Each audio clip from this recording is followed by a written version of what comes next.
She was sleeping in my bed with my children. I fired her in 90 seconds, grabbed her arm, had security throw her out. But here's what I didn't see. The sleep logs documenting my kids' first peaceful nights in 8 months. The behavioral charts showing their trauma finally healing. The degree in child psychology I never knew she had. I'm a millionaire. I hire the best. I'd cycled through 17 nannies in 8 months. And the one who finally helped my children? I destroyed her in 90 seconds because of the color of her skin. Now my kids won't stop screaming, and I can't find her anywhere. Madison's small hand clutched Maya's sleeve. Mark's head rested on her shoulder. Matthew was curled into her side, thumb in his mouth, something he hadn't done since his mother died 8 months ago. They were sleeping, not the fitful, nightmare-broken sleep that had defined every night since the funeral. Real sleep, deep, peaceful, healing sleep. I can explain, Mr. Jonah, Maya said softly, sitting up slowly to avoid disturbing the children.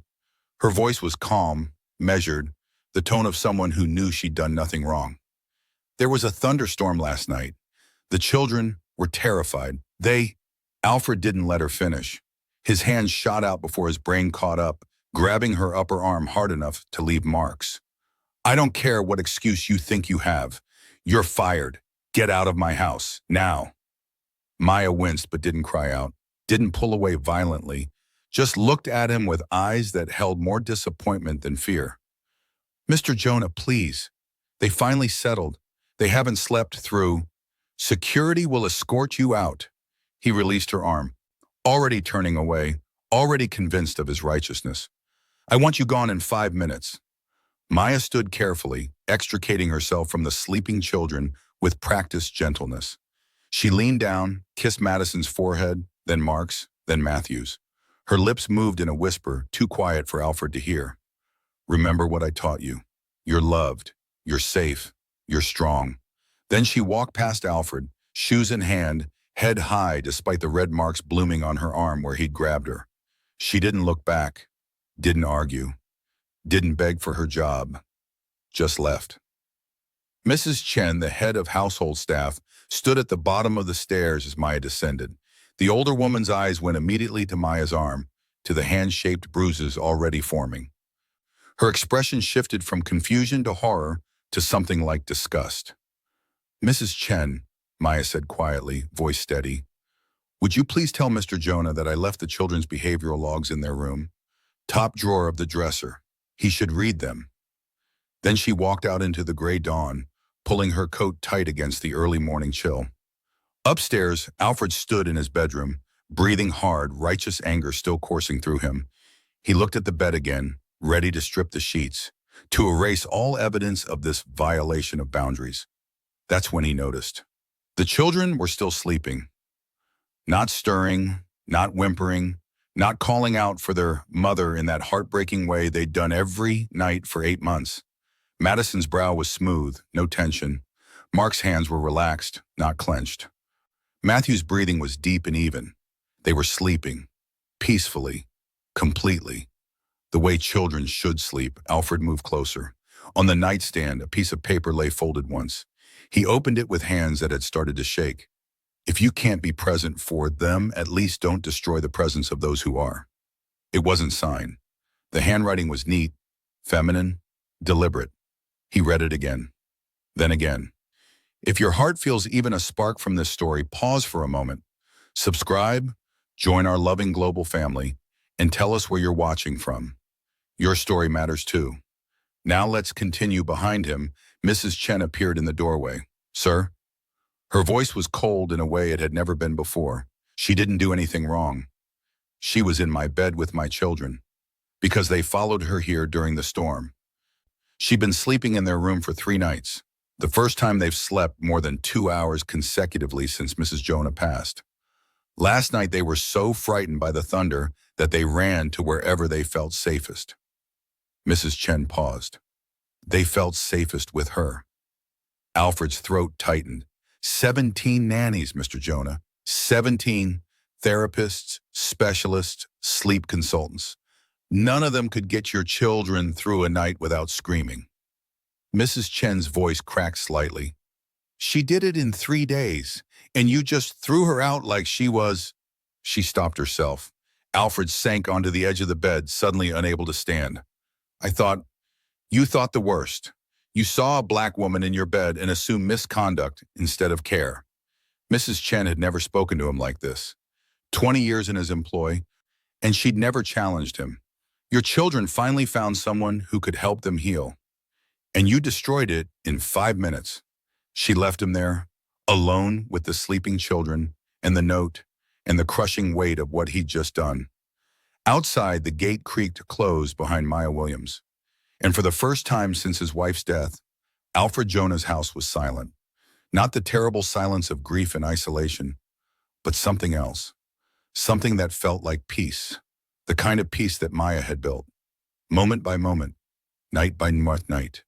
The kind of peace that Alfred had just shattered with his assumptions and his pride and his failure to see what was right in front of him. The house was too quiet.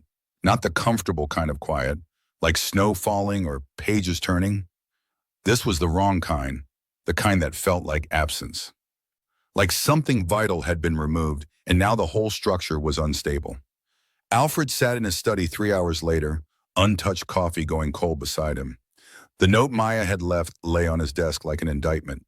If you can't be present for them, at least don't destroy the presence of those who are. He'd read it 14 times now. Outside, morning light was spreading across the estate grounds, turning everything golden. Inside, the triplets still slept, oblivious to the fact that the one person who'd managed to quiet their nightmares was gone. Oblivious to the fact that their father had just made the worst mistake of his life. Alfred leaned back in his leather chair and pressed his palms against his eyes. His hand ached dully where he'd grabbed Maya's arm. The phantom sensation of that grip still lingered in his fingers. The moment when fury had overridden sense, when assumptions had overridden observation, when prejudice had overridden truth. He hadn't planned it. It wasn't who he believed himself to be. And yet it had happened. A moment of misjudged rage born from grief and exhaustion, and 17 failed attempts to help his children, and one instant assumption about a black woman in his bed. The intercom on his desk buzzed. Mrs. Chen's voice still cold. "Mr. Jonah, the children are awake. They're asking for Miss Maya." Alfred closed his eyes. Of course they were. "I'll be right there." But as he walked toward the inevitable devastation of telling 3 5-year-olds that he'd fired the first person who'd made them feel safe since their mother died, Alfred Jonah understood with crystalline clarity that this moment, this catastrophic mistake, was going to define everything that came next. Before we continue, take a moment to like this video, subscribe, and let us know in the comments where you're watching from. It really helps these stories reach more people who need them. Now let us begin. The question was whether he had the courage to make it right, or whether his pride would destroy his children completely. The screaming started at 7:15 a.m. Alfred was still in his study, staring at Maya's note when the first wail pierced through the house. Then another. Then a third voice joined, all 3 triplets crying in perfect devastating harmony. He took the stairs 2 at a time, his exhaustion forgotten in the face of his children's distress. By the time he reached their bedroom, Mrs. Chen was already there trying unsuccessfully to calm them. "Where's Miss Maya?" Madison sobbed, her face blotchy and wet. "Where did she go?" "I want Miss Maya!" Matthew screamed, throwing his stuffed elephant across the room. "Bring her back!" Mark said nothing, just stood in the corner with tears streaming down his face, his small body shaking with silent grief that was somehow worse than his siblings' vocal devastation. Alfred knelt down, reaching for Madison. "Sweetheart, She jerked away from him. "You're mean. You made Miss Maya leave. I heard you yelling." The accusation hit him like a physical blow. Matthew joined in. "You're a bad daddy. Miss Maya was nice and you made her go away." Mrs. Chen caught Alfred's eye over the children's heads. Her expression was unreadable, but the message was clear. "You did this. Now fix it." "Children," she said gently, "why don't you come downstairs for breakfast? Your father and I need to talk." "I don't want breakfast," Madison wailed. "I want Miss Maya." It took another 20 minutes to get the triplets settled, or at least quiet, in the kitchen with their favorite breakfast and a tablet playing cartoons. They weren't calm, they weren't okay, but they were temporarily distracted enough for Alfred to follow Mrs. Chen back upstairs. She led him to the children's bedroom. Alfred realized with a start that he hadn't really looked at this room in weeks, maybe months. He paid for decorators and nannies and therapists, signed checks, approved invoices. But when was the last time he'd actually been in here? Really seen it? Look, Mrs. Chen said, her voice still carrying that edge of coldness. Actually, look, Mr. Jonah. The walls were no longer the stark white they'd been after his wife died. Someone had painted them a soft, calming blue-gray. In one corner, there was a small tent made of sheer fabric with pillows inside, a cozy den. In another corner, a beanbag chair sat beside a low bookshelf organized by color. This is the calm down corner, Mrs. Chen explained. Maya created it 3 days ago. When the children get overwhelmed, they can come here. It's quiet, it's safe, it's theirs. Alfred moved closer. Inside the fabric tent, but then he found stuffed animals arranged carefully, a small basket of fidget toys, and a laminated card with pictures and words. I feel happy, sad, angry, scared, worried, tired. Emotion cards, Mrs. Chen said. Maya taught them to identify what they're feeling, not to fix it or suppress it, just to name it. She said naming feelings gives children power over them. Alfred picked up one of the fidget toys, a smooth stone that fit perfectly in his palm. How had he not known about any of this? Mrs. Chen opened the dresser drawer, the one Maya had mentioned, and pulled out a leather-bound notebook. She handed it to Alfred without a word. He opened it to the first page, dated 4 days ago. Night 1 with the Jonah Triplets, 10:47 p.m. Madison woke screaming. Nightmare about the bad place, hospital where her mother died. Took 43 minutes to calm, responded well to deep pressure, hugs and humming. Settled back to sleep at 11:30 p.m. 12:15 a.m. Matthew woke crying, couldn't articulate the problem. Nonverbal distress, rocking motion helped. Back to sleep 12:52 a.m. 2:33 a.m. Mark woke calling for his mother, inconsolable for an hour. Finally asked if I would stay in the room. I brought a blanket and slept in the chair beside his bed. All 3 children slept until 6:15 a.m. Assessment. These children are experiencing complex grief. Their behavior problems are trauma responses. They need consistency, emotional safety, and someone who won't leave when things get hard. Alfred's hands shook as he turned the pages. Each entry was detailed, clinical, yet compassionate. Maya had documented every nightmare, every trigger, every tiny victory. By the 3rd night, the entries showed marked improvement. Night 3, 9:12 p.m. All 3 children settled quickly using the bedtime routine we established. Bath, books, emotion check-in, deep breaths together. Madison asked me to sleep in their room, just in case. Agreed. 11:45 p.m. Thunderstorm began. All 3 children woke frightened. Matthew had a nosebleed, anxiety response. Madison begged me not to leave. Mark was nonverbal but clinging.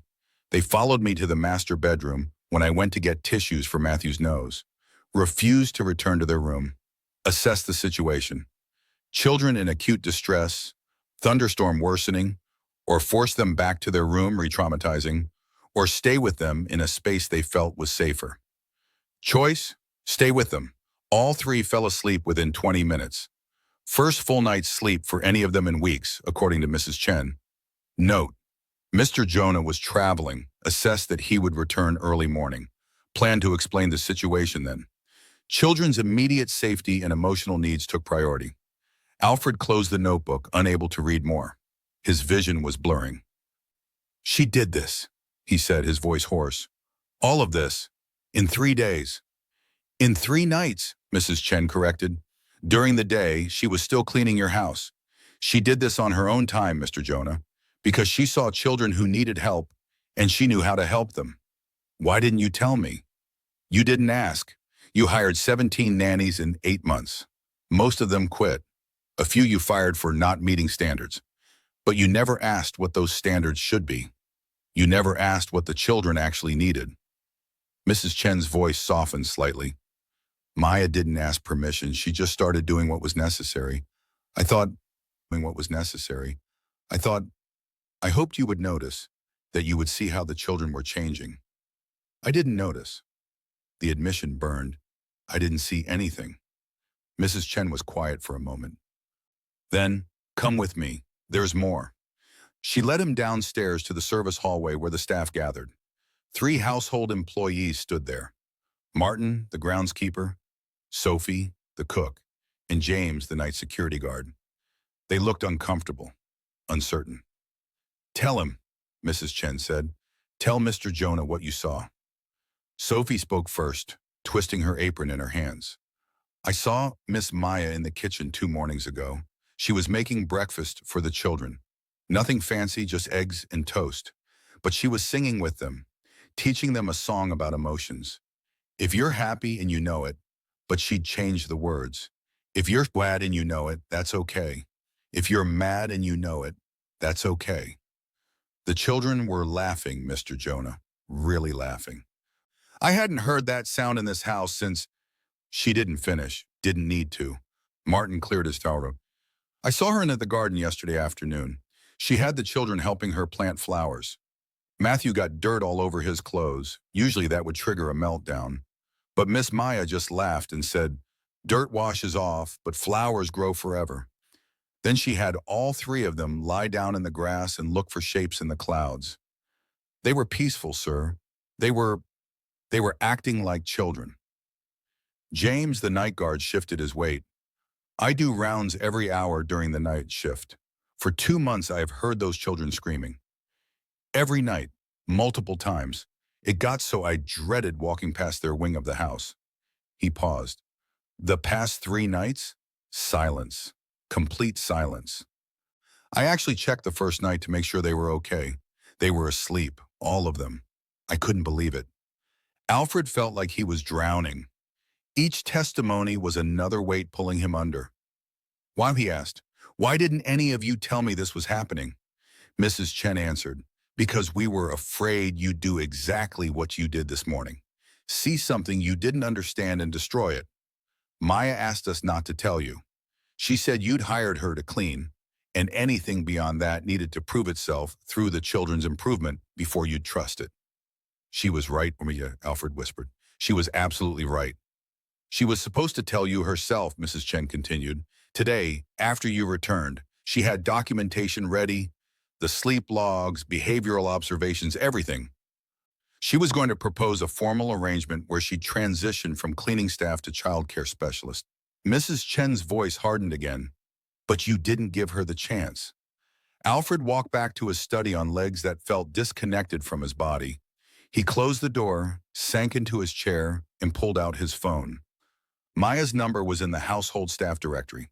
He dialed. It rang 4 times. Then, the number you have reached is no longer in service.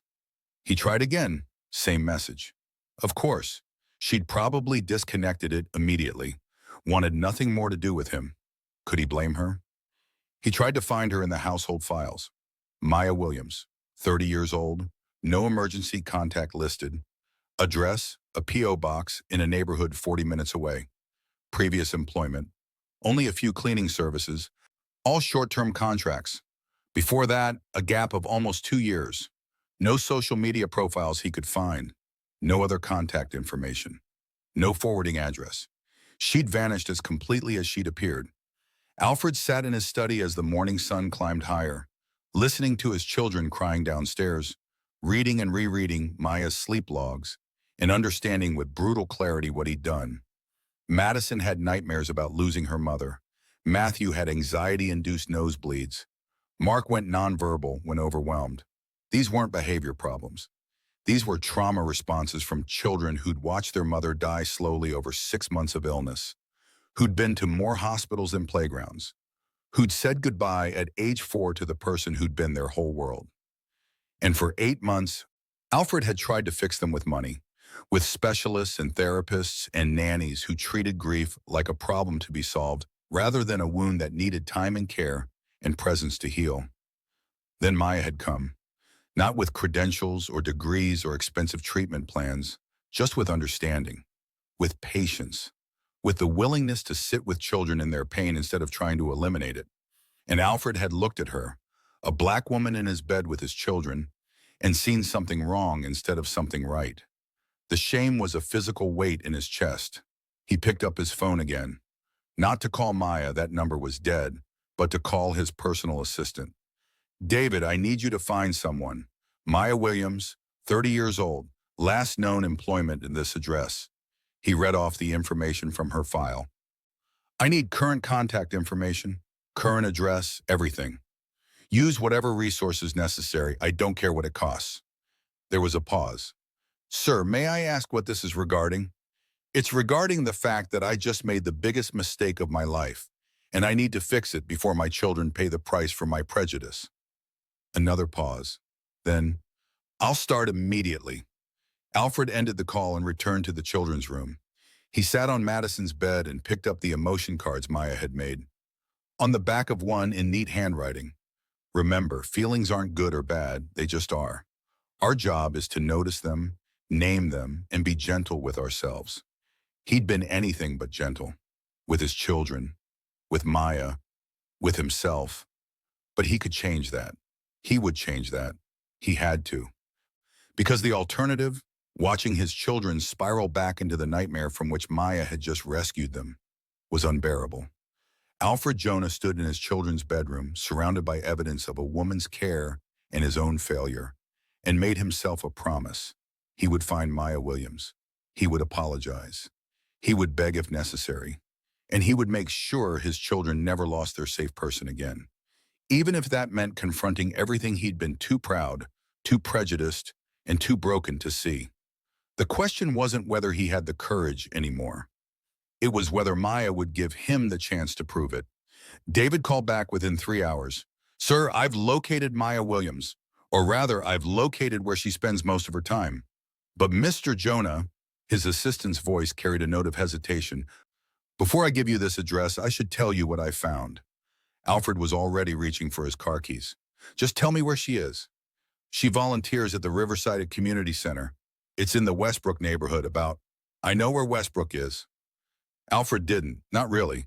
He'd driven past the exit on the highway countless times but never taken it. There's more, sir. I did some digging into her background like you asked. Maya Williams holds a bachelor's degree in child psychology from State University.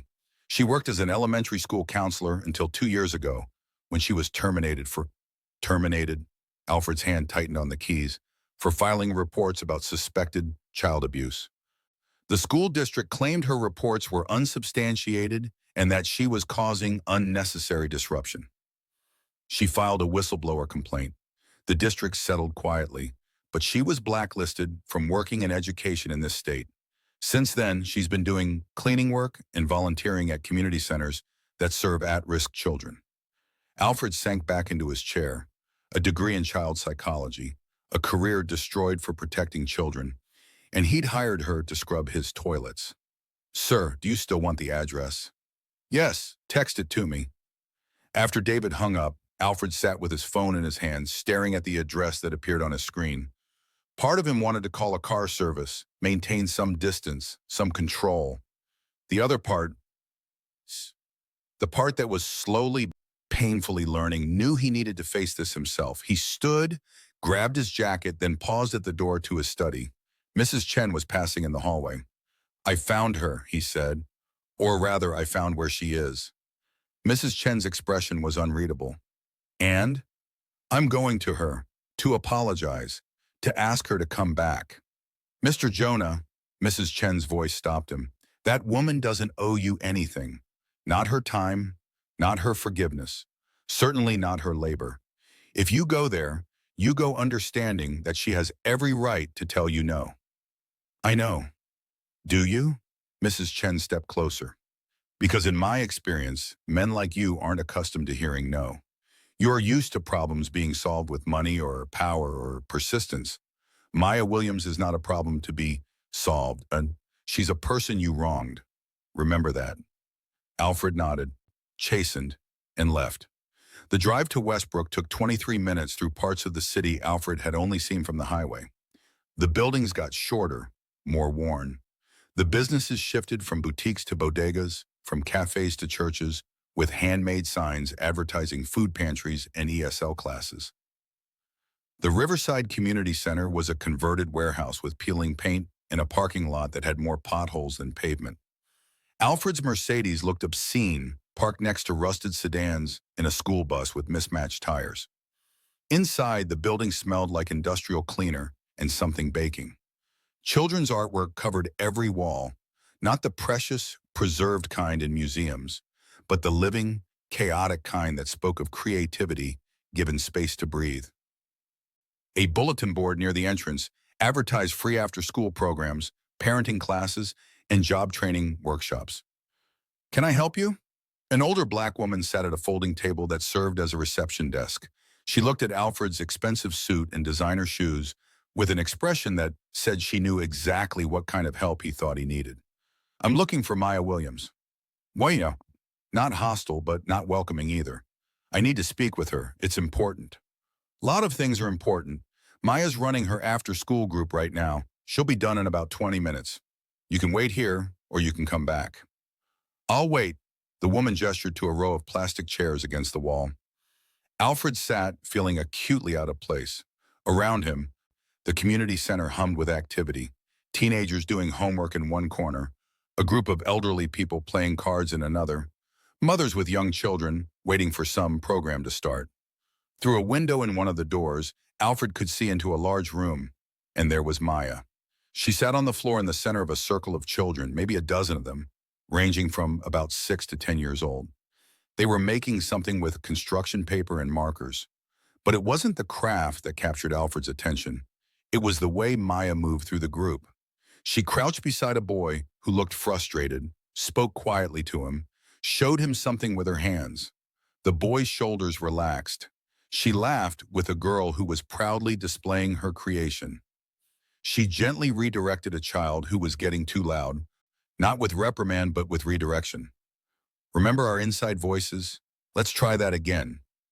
This was what she'd done with his children. This was who she was. Alfred watched as Maya guided the children through what he now recognized as an emotional regulation exercise. They were all standing, doing exaggerated stretches. "Big breath in," Maya said, raising her arms, "and let it all out." The children copied her, some giggling, some serious. "Now how are we feeling? Let's check in." One by one, the children named feelings. Happy, tired, excited, a little bit sad. Maya acknowledged each one. "Thank you for sharing that."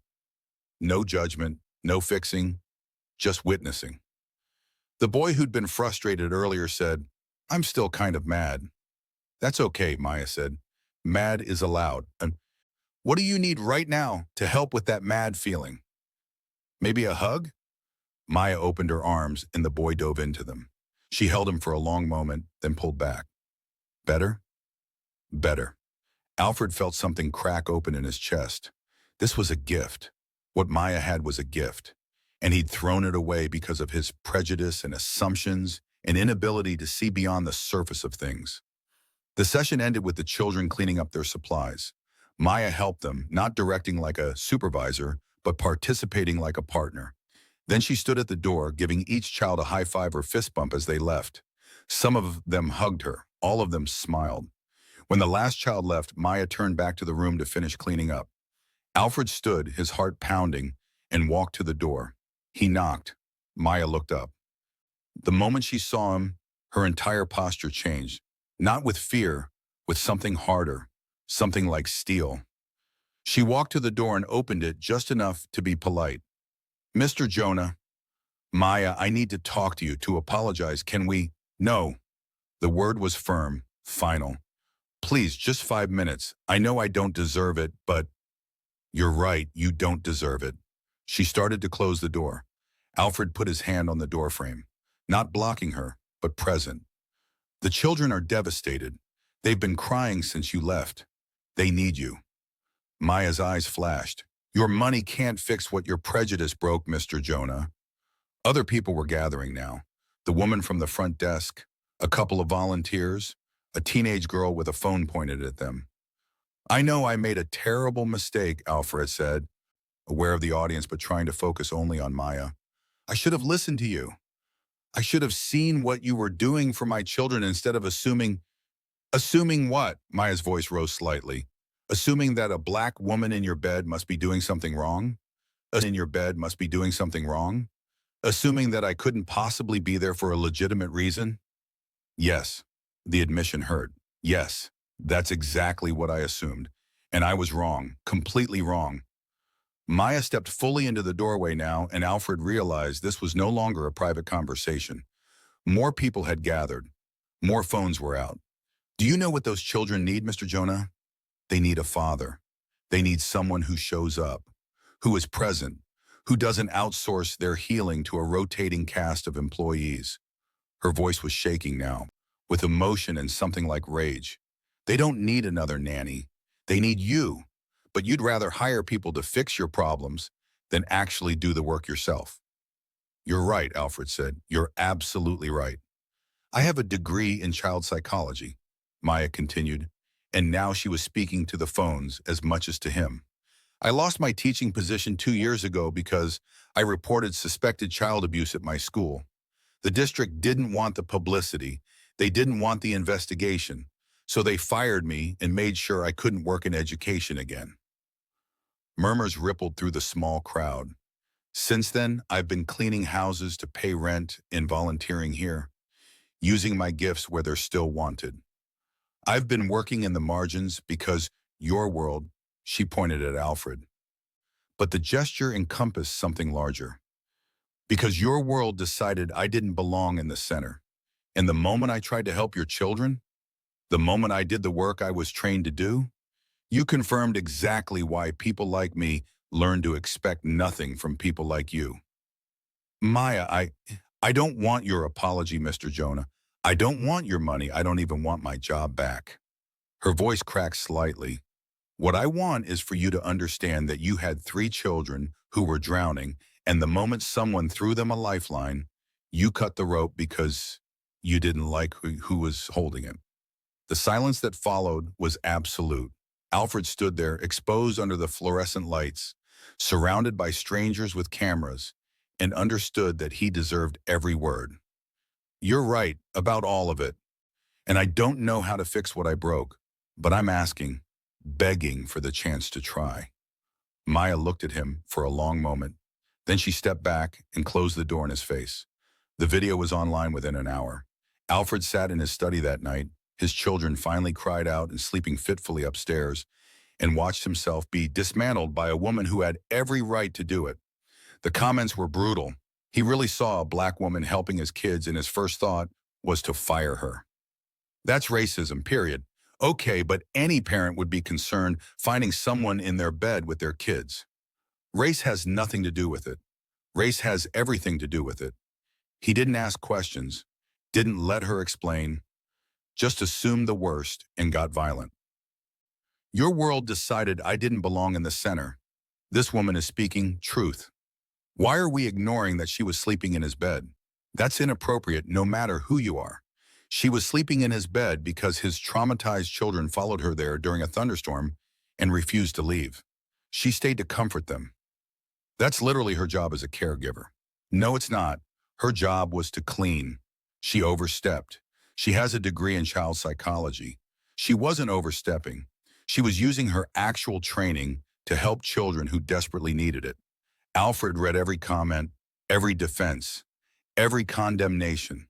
He watched the video 12 times, seeing himself through the eyes of strangers, seeing his privilege, his assumptions, his failure. Mrs. Chen knocked on his study door around 10 p.m. The children are asking for you. Alfred found them in Madison's room, all 3 of them squeezed into her bed, eyes red from crying. Did you find Miss Maya? Matthew asked, his voice small and hopeful. I found her. Is she coming back?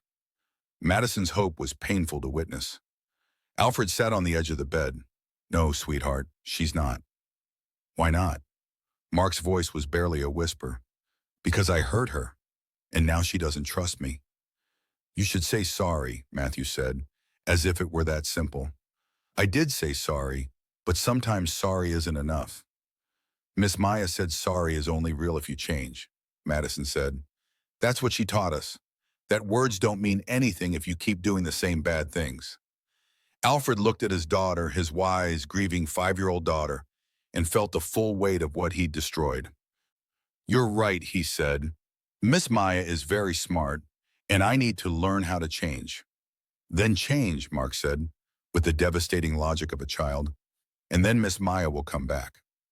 If only it were that simple. Alfred sat with his children until they fell asleep, all 3 of them still in Madison's bed, seeking comfort in each other since the person who'd taught them they were safe was gone. Then he went back to his study, opened his laptop, and began to research child trauma.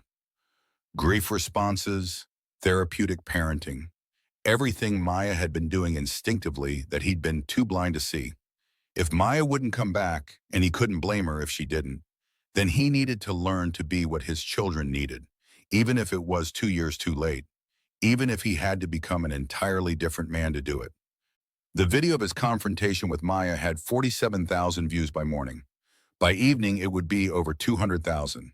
And Alfred Jonah, millionaire widower, would have to decide if he was capable of the kind of change his daughter said was the only thing that made sorry real.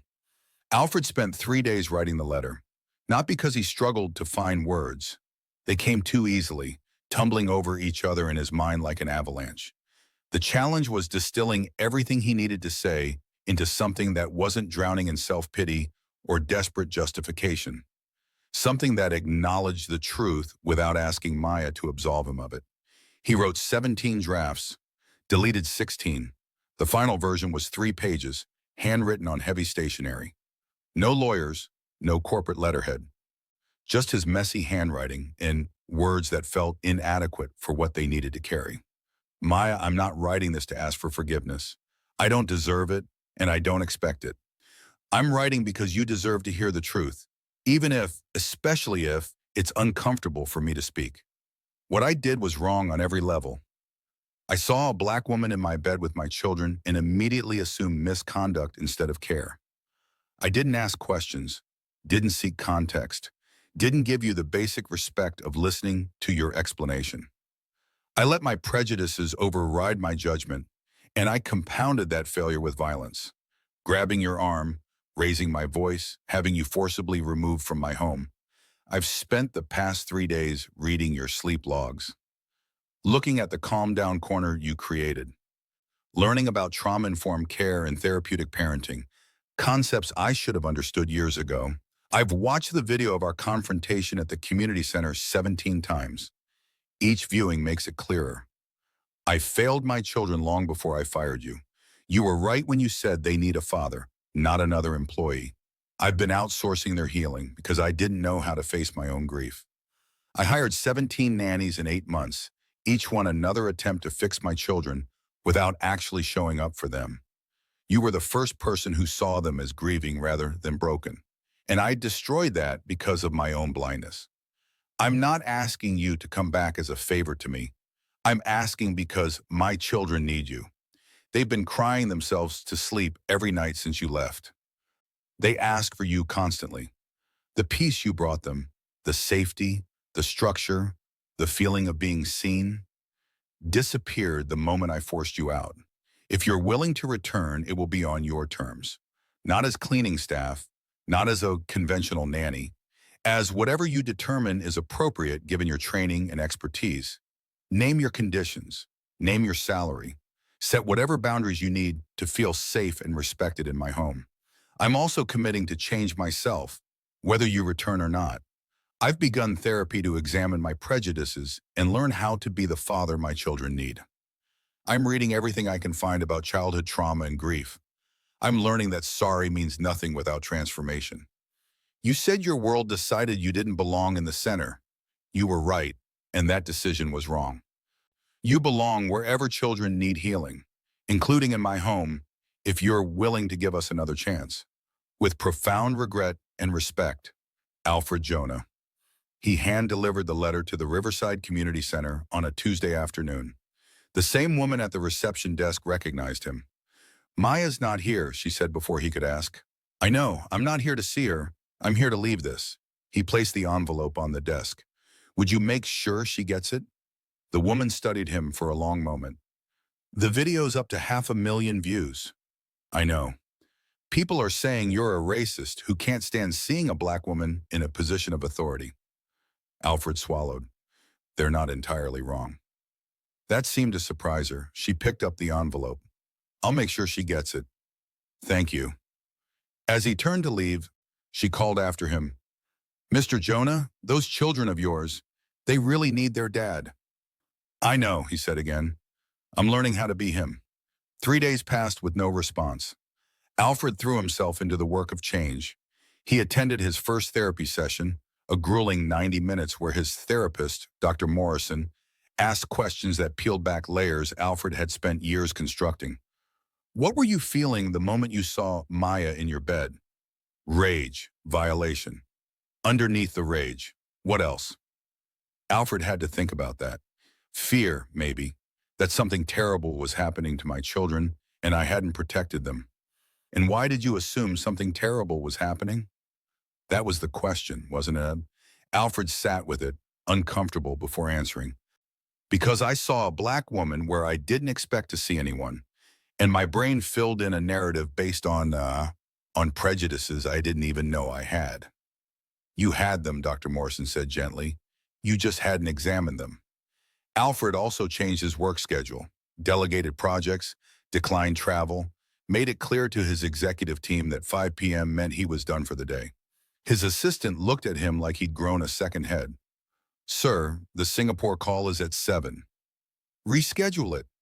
The Peterson deal closes next week. I need to have dinner with my children. Find someone else to handle Peterson or push the timeline.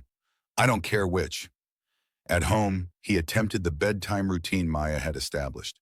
Reading books, emotion check-ins.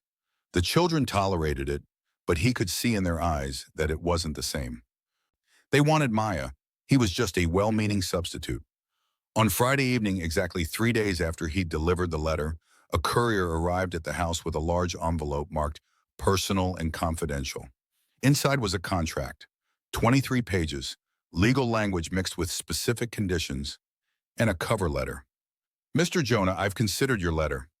I've also consulted with an attorney pro bono from the community center's legal aid clinic to ensure any agreement we reach protects both parties. I'm willing to return, but not as you proposed. I won't return on your terms. I'll return on terms that serve the children's well-being and protect my professional integrity. The attached contract outlines my conditions. Read them carefully. If you agree to all terms, sign the contract and return it to the community center by Monday at 5 p.m. If you have reservations about any clause, the answer is no, and we won't proceed. This is not a negotiation. These are requirements, Maya Williams. Alfred read the contract 3 times that night, making notes in the margins. Not objections, just clarifications for his own understanding. Employment agreement position, child development specialist salary, $120,000 annually, triple the rate of his highest paid previous nanny. Benefits, full health insurance, professional development fund, $5,000 annually. Paid time off, 4 weeks. Conditions of employment. 1. Parental involvement requirements. Employer, Alfred Jonah. Must be present for nightly family dinners, minimum 5 nights per week. Employer must conduct morning school drop-offs. Minimum 3 mornings per week.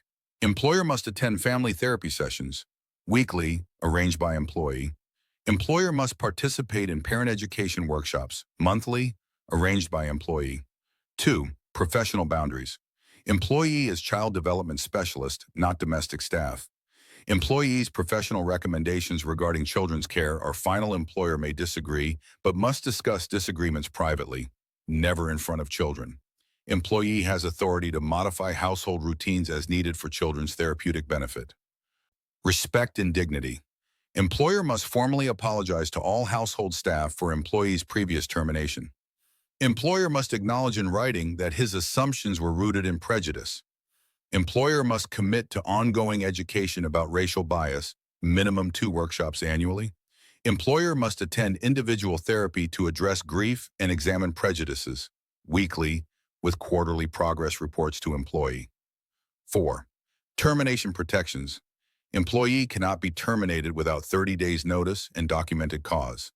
Cause must be related to professional misconduct, not personal disagreements. Any termination dispute will be mediated by neutral third party, chosen jointly. Wrongful termination results in 6 months severance plus legal fees. 5. Decision-making authority. Employee has final say on children's daily routine, daily routine, therapeutic interventions, emotional support strategies, and behavioral management. Employer has final say on major medical decisions, education choices, and religious upbringing. Disputes resolved through family therapy sessions, professional development. Employee may use children's home as teaching site for other parents with employer's advance approval. Employee retains right to continue community center work 20 hours weekly. Employee's methodology may be documented for research or publication with children's identities protected. Alfred sat at his desk, the contract spread before him, and felt something like awe. Maya hadn't just protected herself. She created a structure that would force him to be the father his children needed. Nightly dinners, school drop-offs, therapy, workshops, formal apologies, acknowledgement of prejudice. None of it was punitive. All of it was necessary. He signed every page. The signing happened Monday afternoon at the community center with witnesses. Maya sat across from Alfred at a folding table in the same room where she ran her after-school program. Beside her sat an attorney named Marcus Webb from the legal aid clinic, and the woman from the reception desk whose name Alfred had learned was Mrs. Patterson. "You've read all 23 pages?" Maya asked. "Yes." "You understand that these conditions are non-negotiable?" "Yes." "You understand that I will document any failure to meet these requirements, and repeated failures constitute breach of contract?" "Yes." Maya slid the contract across the table. "Then sign." Alfred signed. Maya signed. Marcus notarized. Mrs. Patterson witnessed. "One more thing," Maya said when the paperwork was complete. She pulled out a separate sheet. "Your apology to the household staff. Read it aloud now, and you'll read it again to them directly." Alfred took the paper. It was in his handwriting, text Maya had required him to write and submit for her approval. "To the household staff of the Jonah residence. I owe you an apology for my treatment of Maya Williams. When I fired her, I didn't give her the opportunity to explain. I didn't seek your input about what she'd been doing for my children. I made assumptions based on prejudice rather than evidence, and I acted with violence and disrespect. Maya was trying to help my children heal. She was using her professional training to give them what they desperately needed. I was too blind to see it, and too proud to ask questions before acting. I apologize for my failure to listen. I apologize for the way I treated Maya, and I apologize for the culture of disrespect my actions demonstrated. I'm committed to doing better, to examining my prejudices, to becoming a man worthy of the respect I expect from others." Alfred read it aloud, his voice steady but his heart hammering. When he finished, Maya nodded. "Good. Now one more thing." She pulled out her phone, set it to record. "State your name and acknowledge what you're committing to." Alfred looked directly at the camera.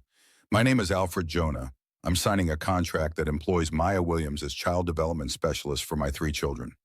I acknowledge that my previous treatment of Maya was wrong and rooted in prejudice.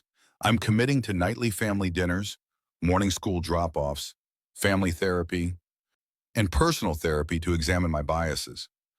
I'm committing to respect Maya's professional authority regarding my children's care, and I'm committing to becoming the father my children need, with Maya's guidance." Maya stopped recording. "If you violate these terms, this video goes public." "I understand." "Do you?"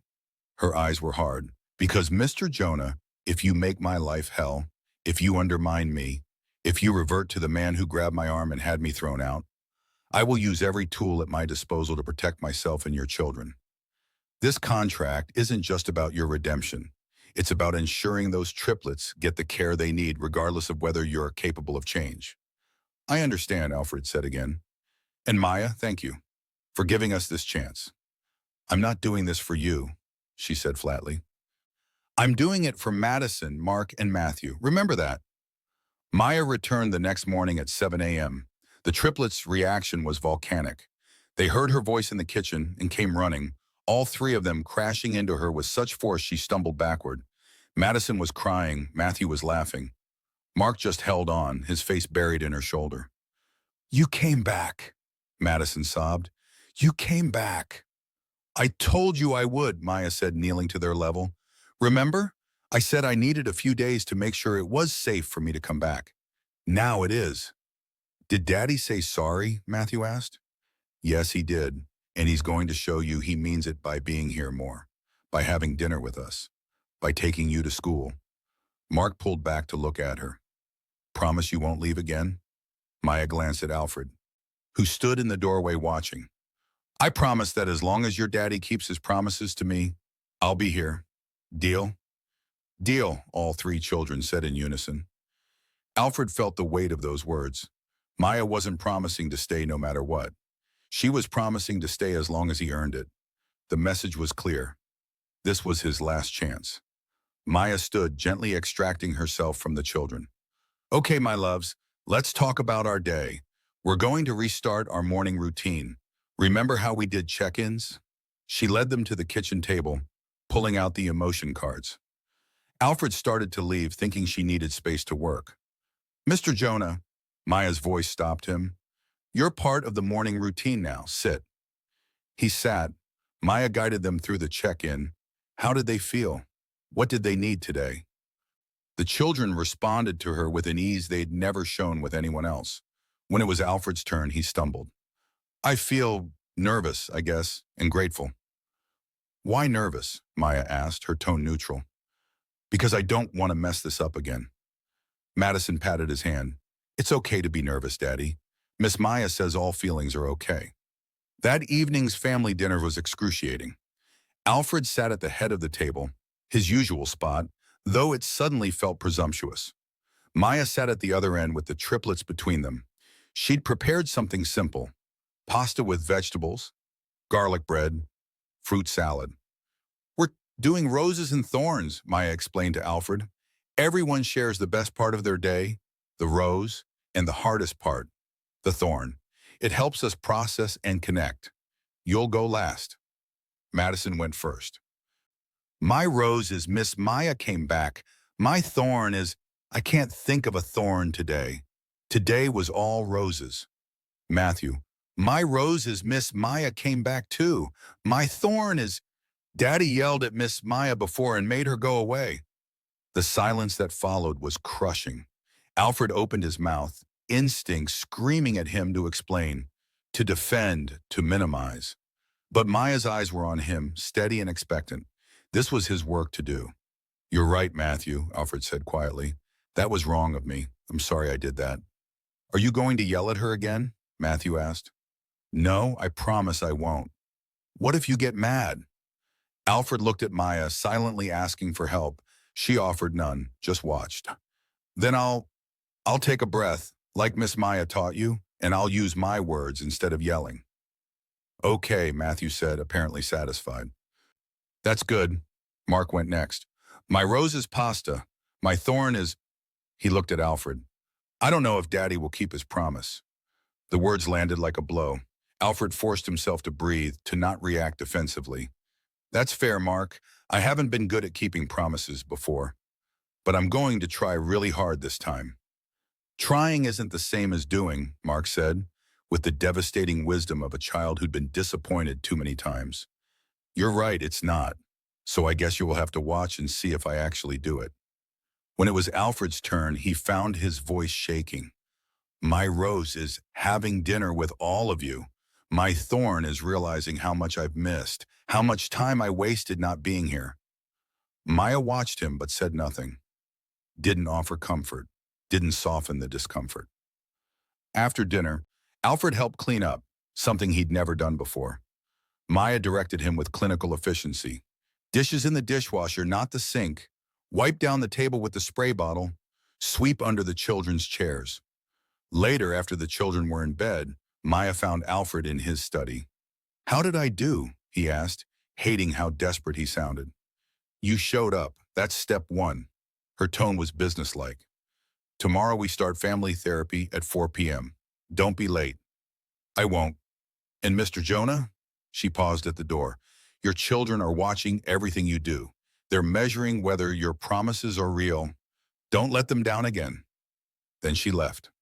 Alfred sat alone in his study, exhausted by the effort of being present, of sitting with discomfort, of not having work to hide behind. Madison's words echoed, sorry is only real if you change. He'd signed a contract, made promises, shown up for one dinner. Now he had to do it again tomorrow, and the day after, and every day after that. The work of transformation had just begun. And unlike business deals or corporate strategies, this work had no shortcuts, no way to delegate, no option to buy his way out, just the slow, painful process of becoming someone his children could trust, someone Maya might eventually respect, someone worthy of the second chance he'd been given. 6 weeks into Maya's return, Alfred sat in Dr. Mortigan's office reviewing his progress journal, a requirement Maya had built into their contract. Walk me through a typical morning, Dr. Morrison said. I wake up at 6. Have coffee with Maya while she prepares breakfast. We discuss the day's plan for the children. At 6:30, I wake the triplets. We do our emotion check-in while they get dressed. Breakfast at 7. I drop them at the school by 7:45, 3 mornings a week. Alfred paused. It sounds simple when I say it like that. But it's not simple. It's the hardest thing I've ever done. Harder than building my company. Harder than... He stopped himself. Being present takes more energy than I knew I had. Dr. Morrison made a note. Tell me about the children's progress. Alfred pulled out his phone showing the behavioral charts Maya insisted he review weekly. Nightmares down 80%. Madison hasn't had a screaming episode in 3 weeks. Matthew's anxiety-induced nosebleeds have stopped completely. Mark is talking more, actually initiating conversations instead of just responding. And their teacher? Mrs. Patterson, their kindergarten teacher, pulled me aside last week, said she'd never seen such a dramatic turnaround. Mark is participating in class. Matthew is making friends. Madison is helping other kids when they're upset, using the emotional vocabulary Maya taught her. Alfred's voice caught slightly. Mrs. Patterson asked what we'd changed. I told her we'd finally started doing what we should have done 8 months ago. Which is? Showing up, being present, treating their grief as something to hold instead of something to fix. Morrison leaned back. How does it feel acknowledging you weren't doing that before? Like failure, like shame.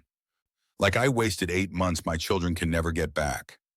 Alfred met his therapist's eyes. But Maya says I can't change the past. Only what I do next. Maya says that a lot, I imagine. She doesn't let me wallow, doesn't accept excuses. Alfred searched for words. It's what I needed. Someone who won't let me hide behind guilt or money or promises. Someone who holds me accountable. And how is your relationship with her? Professional? Distant? She's not warm with me, though she's incredibly warm with the children. Alfred paused. I don't blame her. I grabbed her arm hard enough to bruise. Fired her violently. Destroyed her trust. Why would she be warm with me? Does that bother you? Alfred thought about it honestly. Yes, but not because I feel entitled to her warmth. Because I see what warmth from Maya looks like. How she is with the children, with the community center kids. And I realize what I threw away. Not just for the children, but... He stopped. But for yourself? I was going to say that's inappropriate. She works for me. I shouldn't be thinking about... Alfred shook his head. Never mind. Dr. Morrison waited. Fine, yes. For myself, Maya is brilliant and kind and sees through every defense mechanism I have. Being around her makes me want to be better. Not because she demands it, but because she shows me what better looks like. Alfred rubbed his face. But that's my problem to manage, not hers. She's there for the children. I need to remember that. The attention started small. Other parents at the Triplets school noticed the change. Whispered questions at pickup. What are you doing differently? Who's working with your children? Can you recommend someone? Alfred redirected them all to Maya, giving them her email at the community center. She was cautious at first. These were the same wealthy parents whose world had blacklisted her from teaching. But the desperation in their requests was real. One mother, Caroline Harding, cornered Alfred after a school assembly. "Please, my daughter hasn't slept through the night in 6 months. Not since my husband and I separated. She's 6 years old and she's having panic attacks. We've tried 3 therapists and 2 medications. Nothing helps." "I'll ask Maya," Alfred said, "but I can't promise she'll take on private clients. She already works 2 jobs." That evening, he mentioned it to Maya as they cleaned up after dinner. "Mrs.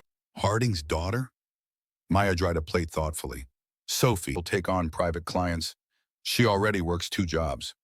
That evening, he mentioned it to Maya as they cleaned up after dinner. "Mrs. Harding's daughter?" Maya dried a plate thoughtfully. "Sophie. I've seen her at school, always hovering near the teacher, afraid to play with other kids." Carolyn seems desperate. Most parents are by the time they ask for help. They've tried everything conventional wisdom offers, and their children are still suffering. Maya set down the dish towel. "But I don't have time for individual clients. I'm already stretched between here and the community center. What if you taught the parents instead, gave them tools to help their own children?" Maya looked at him sharply. "You're suggesting a workshop? You run them at the community center. Why not for this demographic too? They need it just as much, maybe more, since they're so used to outsourcing everything." "They'd pay for it," Maya said, more to herself than Alfred. "Which means the community center could expand its free programs. Money from privileged parents funding services for kids who can't afford them." She nodded slowly. "I like that symmetry." 2 weeks later, 8 families gathered at the Riverside Community Center on a Saturday morning, looking deeply uncomfortable in the worn building with its mismatched furniture and peeling paint. Alfred attended as both participant and support. Maya had insisted, "You need continuing education too. You're not done learning." Maya stood at the front of the room, dressed professionally but simply, her presence commanding immediate attention. "Good morning, I'm Maya Williams. I hold a degree in child psychology and worked as a school counselor until I was fired for reporting child abuse. I now work with traumatized children, both those whose parents can pay and those who can't." She let that sit for a moment. "I'm telling you this so you understand that trauma doesn't discriminate by income. Wealth doesn't protect children from grief, anxiety, or fear. It just gives their parents more expensive ways to avoid addressing it." A few parents shifted uncomfortably. Carolyn Harding nodded. "Today we're going to challenge some assumptions you hold about your children. This might be uncomfortable. If you're looking for discipline strategies or behavior modification techniques, you're in the wrong place. I teach trauma-informed parenting. That means understanding that behavior is communication. That so-called bad behavior usually means a child is struggling with something they don't have words for." Maya clicked to her first slide, a diagram of a brain. "Let's talk about the difference between discipline and regulation." For 3 hours, she walked them through the neuroscience of trauma, the language of emotions, the importance of co-regulation. She used the triplets as case studies with Alfred's permission, showing their sleep logs, explaining their triggers, demonstrating the techniques that had transformed them from behavioral problems to children who could identify and manage their feelings. One father, a surgeon named Dr. Parrish, raised his hand. "My son is 7. He throws screaming fits over tiny things. Wrong color cup, socks that feel wrong. We've tried timeouts, consequences, rewards. Nothing works." Isn't that just manipulation? Shouldn't we teach him to control himself? Maya's expression didn't change. "Tell me, when you're in surgery and something goes wrong, do you throw instruments, yell at nurses, have an emotional meltdown?" "Of course not. I'm a professional." "Because you have 40 years of practice regulating your emotions under stress. Your son has 7 years.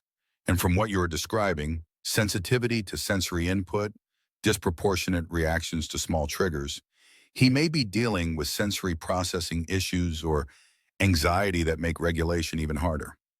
Maya paused. "You're asking a 7-year-old to have the emotional control of a 47-year-old surgeon. Does that seem fair?" Dr. Parrish sat back, chastened. Another parent, a tech executive named Priya Chen, spoke up. "But shouldn't we teach them to?" I don't know, toughen up? The real world won't accommodate their feelings.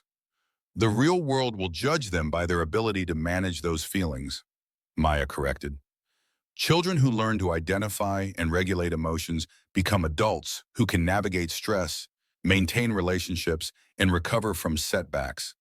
Children who are taught to suppress emotions become adults who have panic attacks, rage issues, and broken relationships. She looked around the room.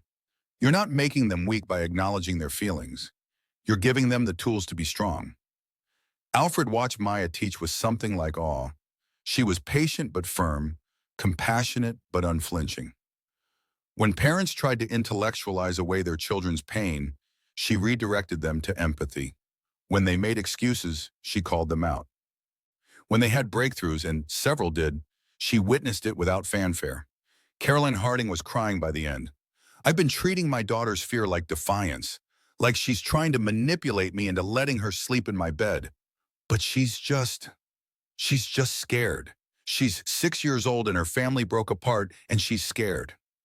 Yes, Maya said gently. And now you can help her with that fear instead of punishing her for it. After the workshop, parents lingered, asking questions, requesting private consultations. Maya handed out information about the community center's free programs and made it clear. If they wanted her time, they could pay her a consulting rate and the money would fund scholarships for families who couldn't afford help. Several parents wrote checks on the spot. Alfred waited until everyone had left before approaching Maya. That was remarkable. It was necessary. She was packing up her materials, efficient as always. Those children needed their parents to understand them.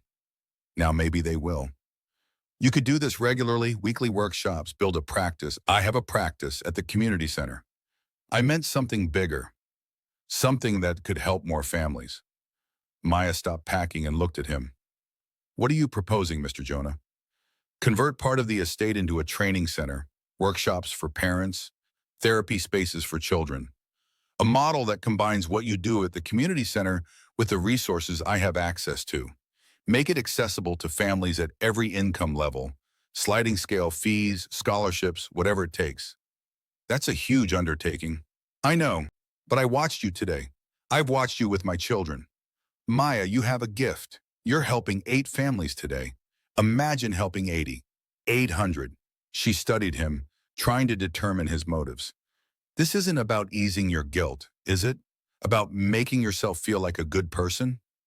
Partly, yes, I won't lie about that. Alfred met her eyes. But mostly it's about the fact that there are thousands of children suffering like mine were, and hundreds of parents as lost as I was. You know how to help them. I have the resources to scale what you do. It seems like those two things should meet. I'd want control, Maya said immediately. Full authority over programming, hiring, methodology. I'm not a figurehead while you make business decisions. Agreed. I'd handle logistics and funding. You'd handle everything that actually matters. I'd want it named for both of us, the Jonah Williams Center, equal partners. Alfred felt something shift in his chest. Partners. Yes, equal partners. Maya was quiet for a long moment. Let me think about it. It's a big decision. Take the time you need. Over the next 3 weeks, Maya and Alfred spent evenings after the children went to bed planning what the center could be. She sketched out curriculum. He researched permits and renovations. She identified populations who needed services. He calculated budgets and sustainability models. Slowly, their dynamics shifted. Alfred learned to listen without immediately offering solutions, to ask questions rather than assuming he knew better, to defer to Maya's expertise without ego. Maya learned that Alfred's wealth and connections, properly directed, could actually serve the mission. That his drive, once focused on making money, could be channeled toward making change. The children noticed. Maya and Daddy are working on the computer, Madison told Mrs. Chen one evening. Not Maya and Daddy, like they were a single unit. Matthew observed during dinner, "You're not mad at each other anymore." "Were we mad at each other before?" Alfred asked carefully. "Miss Maya had her mad face when she looked at you, for a long time, but now she has her thinking face instead." "What's the difference?" Maya asked, amused. "Mad face is tight. thinking face is soft. Alfred caught Maya's eye across the table. She didn't smile, but something in her expression was less guarded than before.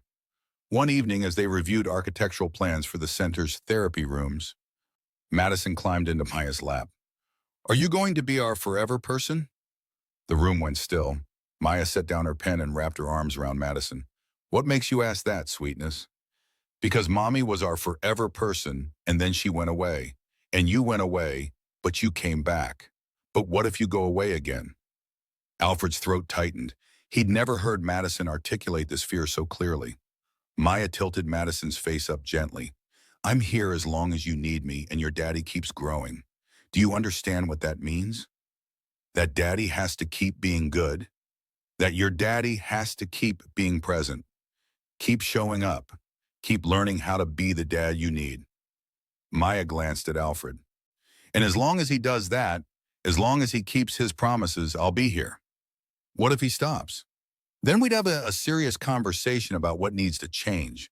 But Madison, look at your daddy. Look at how much he's changed in the 6 weeks." Madison turned to study Alfred with those serious 5-year-old eyes. "He has dinner with us now, and takes us to school, and reads us books."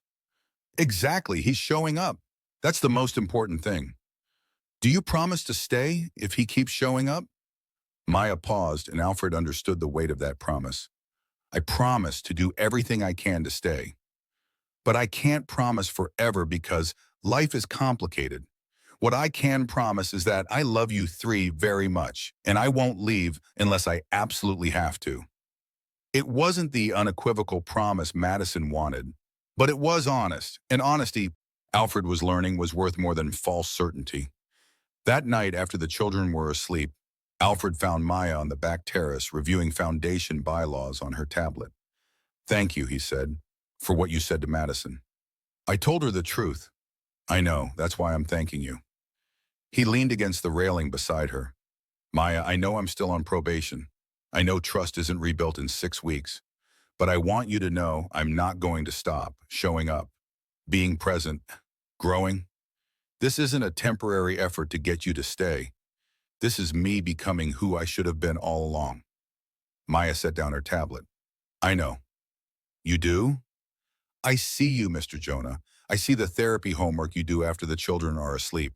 I see you biting back defensive responses when Mark says something that hurts. I see you choosing to be uncomfortable rather than hiding in your study." She met his eyes. "I see someone who's doing the work, not perfectly, but consistently. That's all I can promise, consistency. That's all anyone needs." She picked up her tablet again.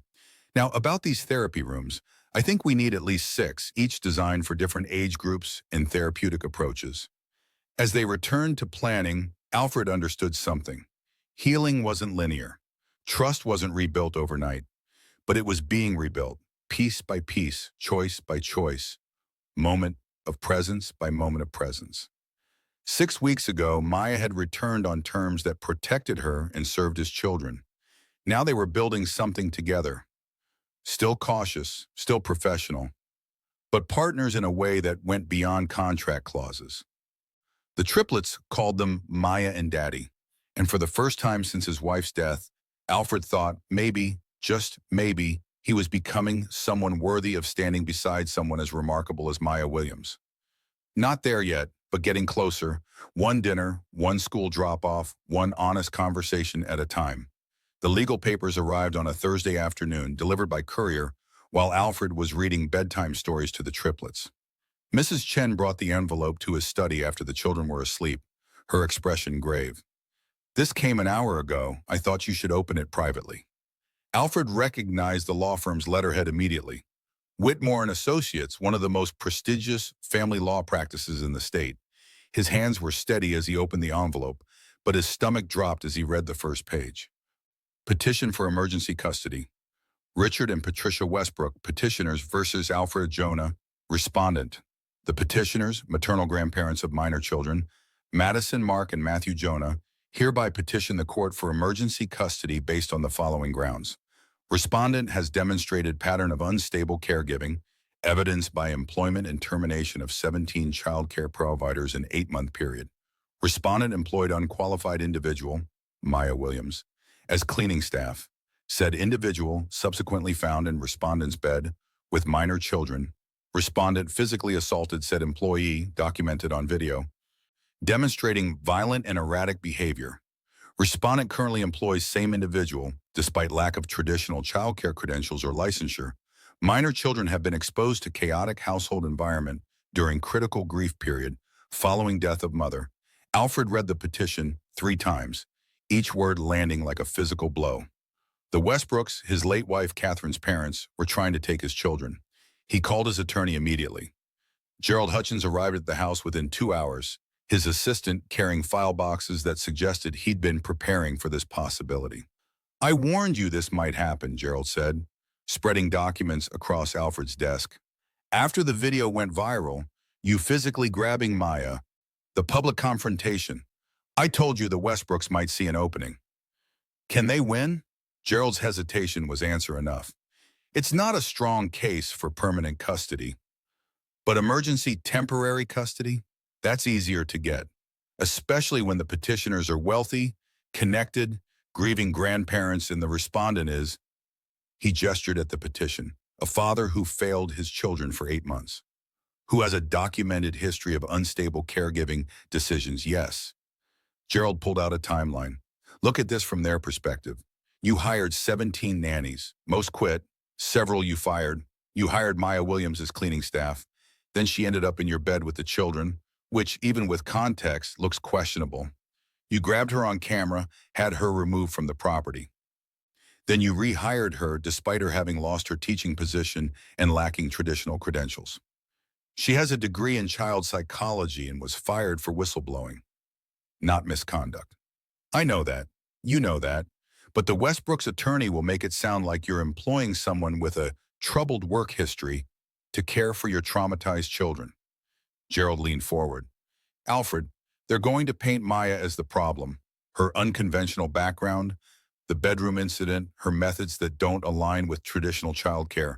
They'll use coded language, concerns about her approach, questions about proper vetting, that carries racial subtext without explicitly being racist. Alfred's jaw tightened. So what do? We show the court that despite your past failures, the current situation is stable and the children are thriving. Gerald pulled out another folder. We'll need documentation, teacher reports, therapist assessments, medical records showing improvement, testimony from your household staff about the structured environment Maya has created. And Maya herself? Gerald was quiet for a moment. That's complicated. She's our strongest asset.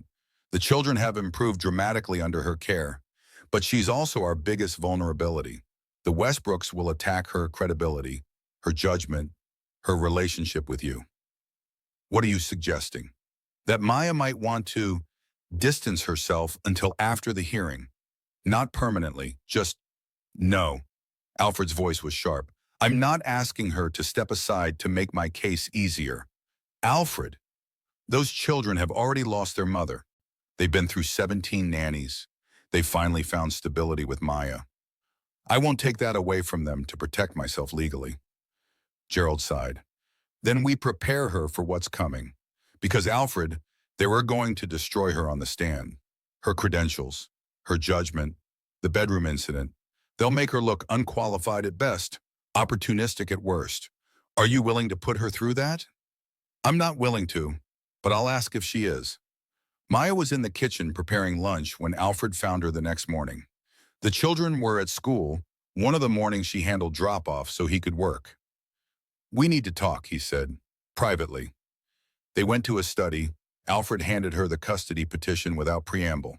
Maya read it in silence, her expression unreadable. When she finished, she set it down carefully. When's the hearing? 3 weeks. Gerald says they'll likely get emergency temporary custody pending a full hearing. The Westbrooks would have the children for at least 2 months while the case proceeds. 2 months of the children being torn away from the home where they're finally healing. Maya's voice was flat.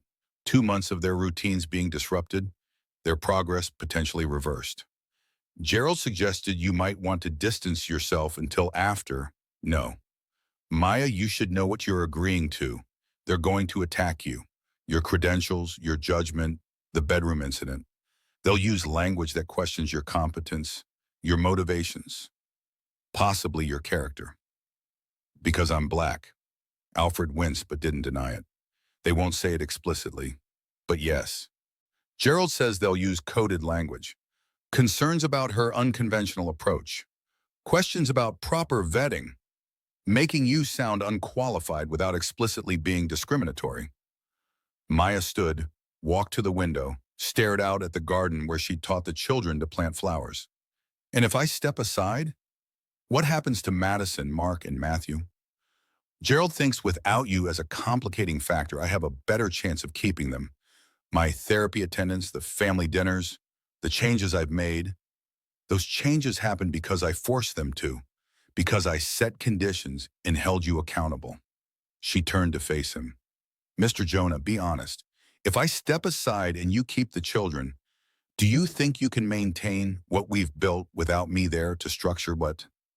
Alfred wanted to lie. Wanted to say, of course he could. But Maya had never accepted his lies before. I don't know. I'd try. I've learned a lot from you. But you still need support. Still need someone who understands trauma-informed care. Still need someone the children trust completely. She crossed her arms. And if the Westbrooks get temporary custody, what happens? They'd care for the children in their home, probably hire their own nanny. The children would be comfortable. The Westbrooks are good people who love Catherine. But they're not me. They haven't spent months building trust with 3 traumatized children. They don't know Madison's nightmare triggers or Matthew's anxiety responses or that Mark goes nonverbal when overwhelmed. Maya's voice was fierce now. Those children would be ripped from stability and thrown back into chaos. Everything we've built would collapse. I know. So here's what's going to happen. Maya moved to stand directly in front of Alfred's desk. I'm going to testify. I'm going to bring every piece of documentation I have. Sleep logs, behavioral charts, teacher reports, therapist assessments. I'm going to show that court exactly what these children need and why they need to stay here. They'll come after you, brutally. Let them. I've been through worse. I lost my teaching career for protecting children. I can handle some grandparents' attorney questioning my credentials. Maya, those children are finally healing, finally sleeping through the night, finally learning to process their grief instead of being consumed by it. I won't let that be destroyed because some lawyer wants to make me look incompetent. She leaned forward. But I need you to understand something. When I'm on that stand being attacked, I need to know you're not going to throw me under the bus to save yourself. That you're not going to suddenly agree with them that I'm unqualified or inappropriate. I would never. You fired me violently once before when you made assumptions. I need to know you won't do it again when a judge is questioning your judgment. The words stung because they were fair. I won't. I promise. You're the best thing that's happened to this family. I'll testify to that under oath. Maya held his gaze for a long moment, assessing. Then she nodded. Okay, then let's prepare. Gerald's legal team spent the next 2 weeks preparing Maya for testimony. They role-played brutal cross-examinations in Alfred's study. The lead attorney, a sharp woman named Rebecca Martinez, playing the Westbrooks counsel. Miss Williams, you were hired as cleaning staff, correct? Yes. Yet you took it upon yourself to sleep in the children's bedroom without Mr. Jonah's knowledge or permission? The children were having severe nightmares. I used my training in child psychology to help them. Training from a degree you received 10 years ago, correct? And you haven't worked in that field professionally since being terminated from your teaching position? Maya's jaw tightened, but her voice remained steady. I was fired for reporting child abuse, not for professional incompetence. And I've continued using my training through volunteer work at community trauma centers.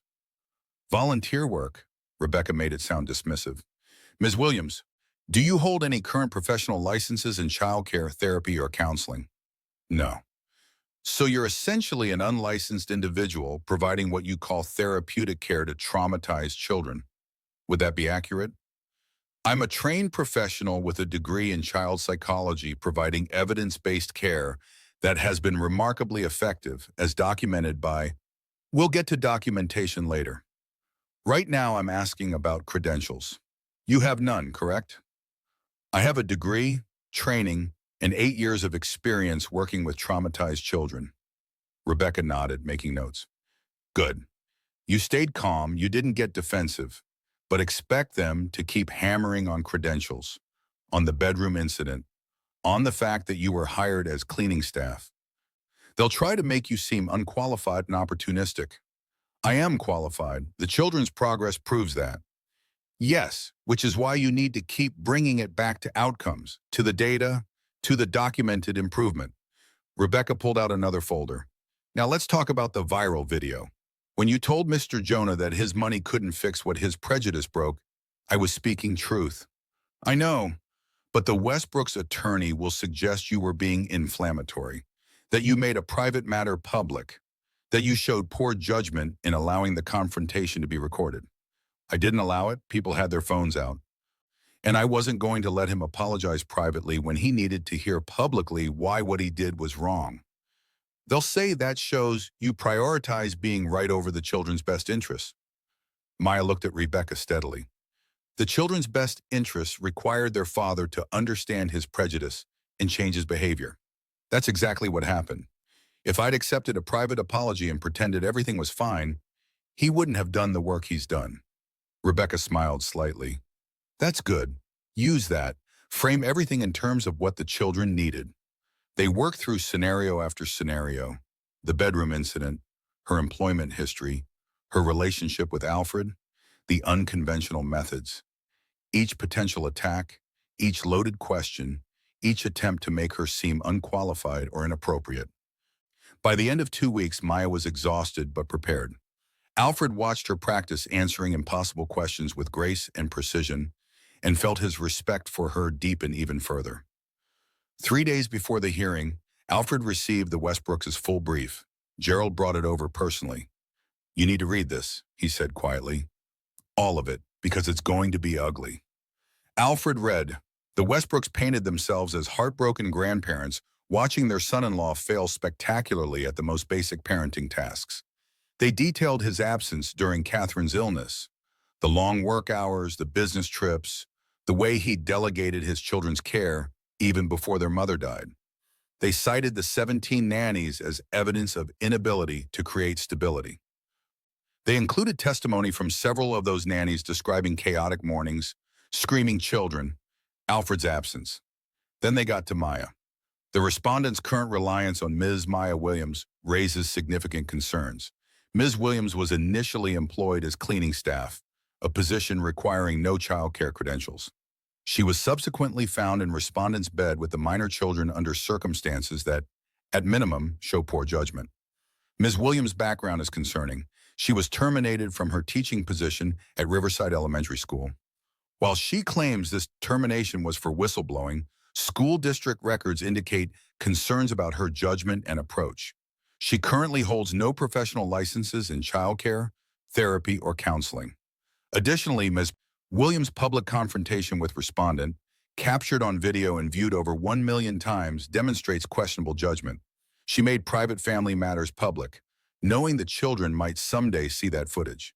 Her statement that respondent's money can't fix what his prejudice broke suggests she sees this employment through a racial lens rather than focusing solely on the children's needs. The petitioners do not question Ms. Williams' good intentions. However, good intentions without proper credentials, licensing, and judgment create risk for vulnerable children. The minor children deserve care from qualified, vetted professionals in a stable environment, not from an individual hired as cleaning staff who employs unconventional methods without oversight. Alfred set down the brief feeling sick. They'd made Maya sound dangerous without saying anything explicitly racist. They'd taken her strengths, her authenticity, her willingness to speak truth, her unconventional approach, and twisted them into liabilities. They're not entirely wrong, he said quietly. Gerald raised an eyebrow. Excuse me? I did fail my children. I was absent during Catherine's illness. I did hire 17 nannies. I did hire Maya as cleaning staff, and then she was found in my bed. The bedroom incident does look bad without context, and Maya doesn't have traditional credentials. Alfred looked at his attorney. They're taking facts and presenting them in the worst possible light. But the facts themselves, they're not lying. No, they're not lying. They're just leaving out the context that makes everything make sense. Gerald leaned forward.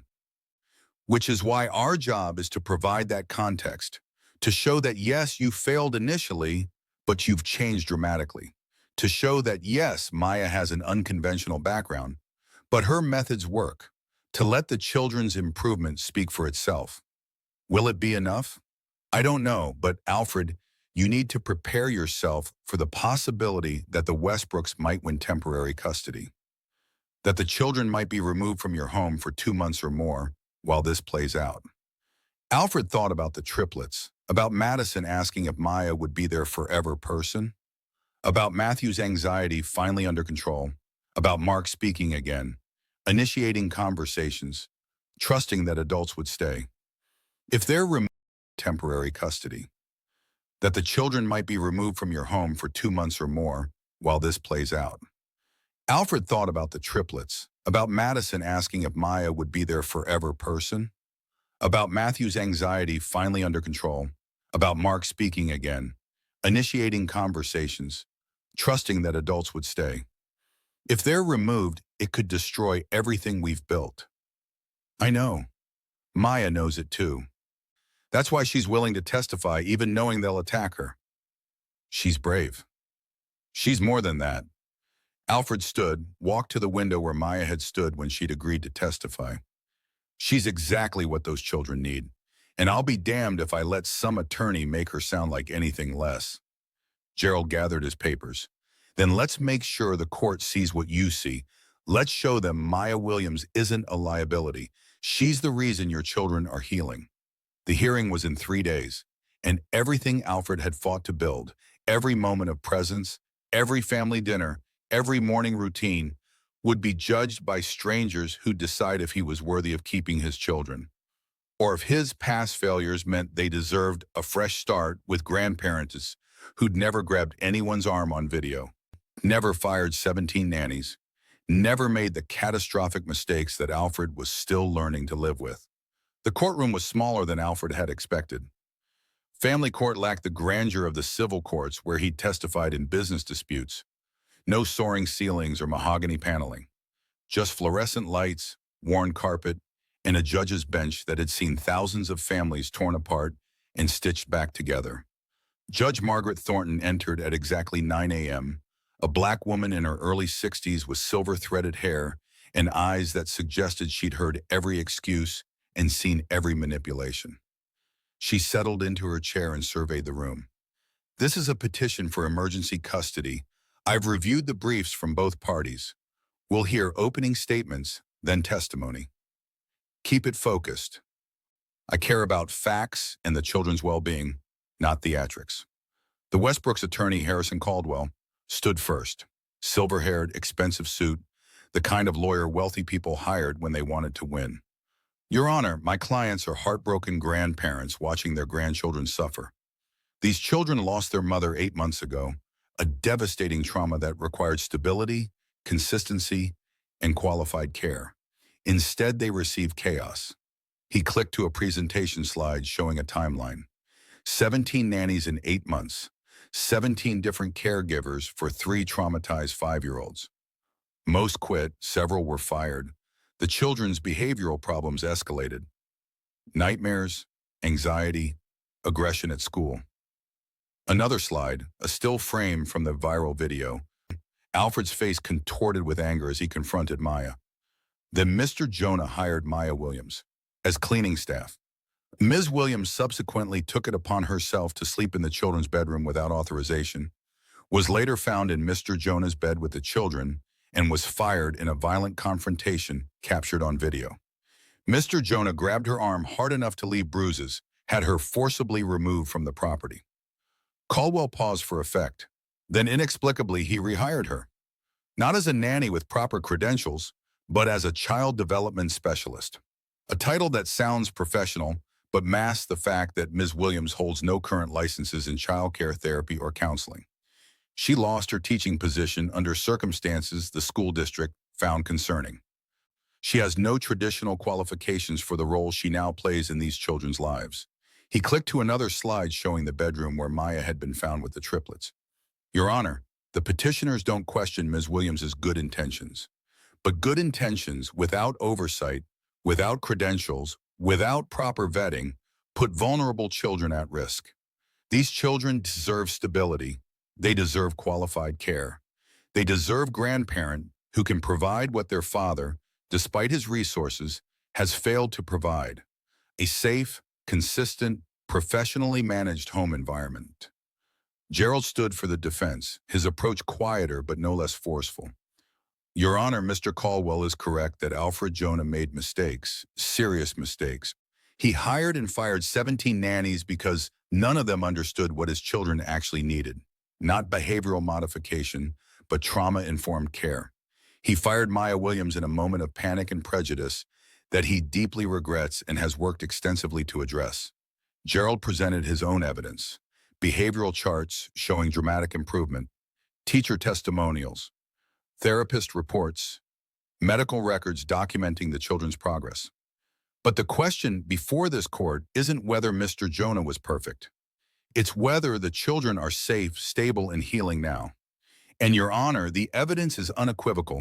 These children are thriving under Maya Williams' care. Their nightmares have decreased by 80%. Their teacher reports dramatic improvement in emotional regulation and social interaction.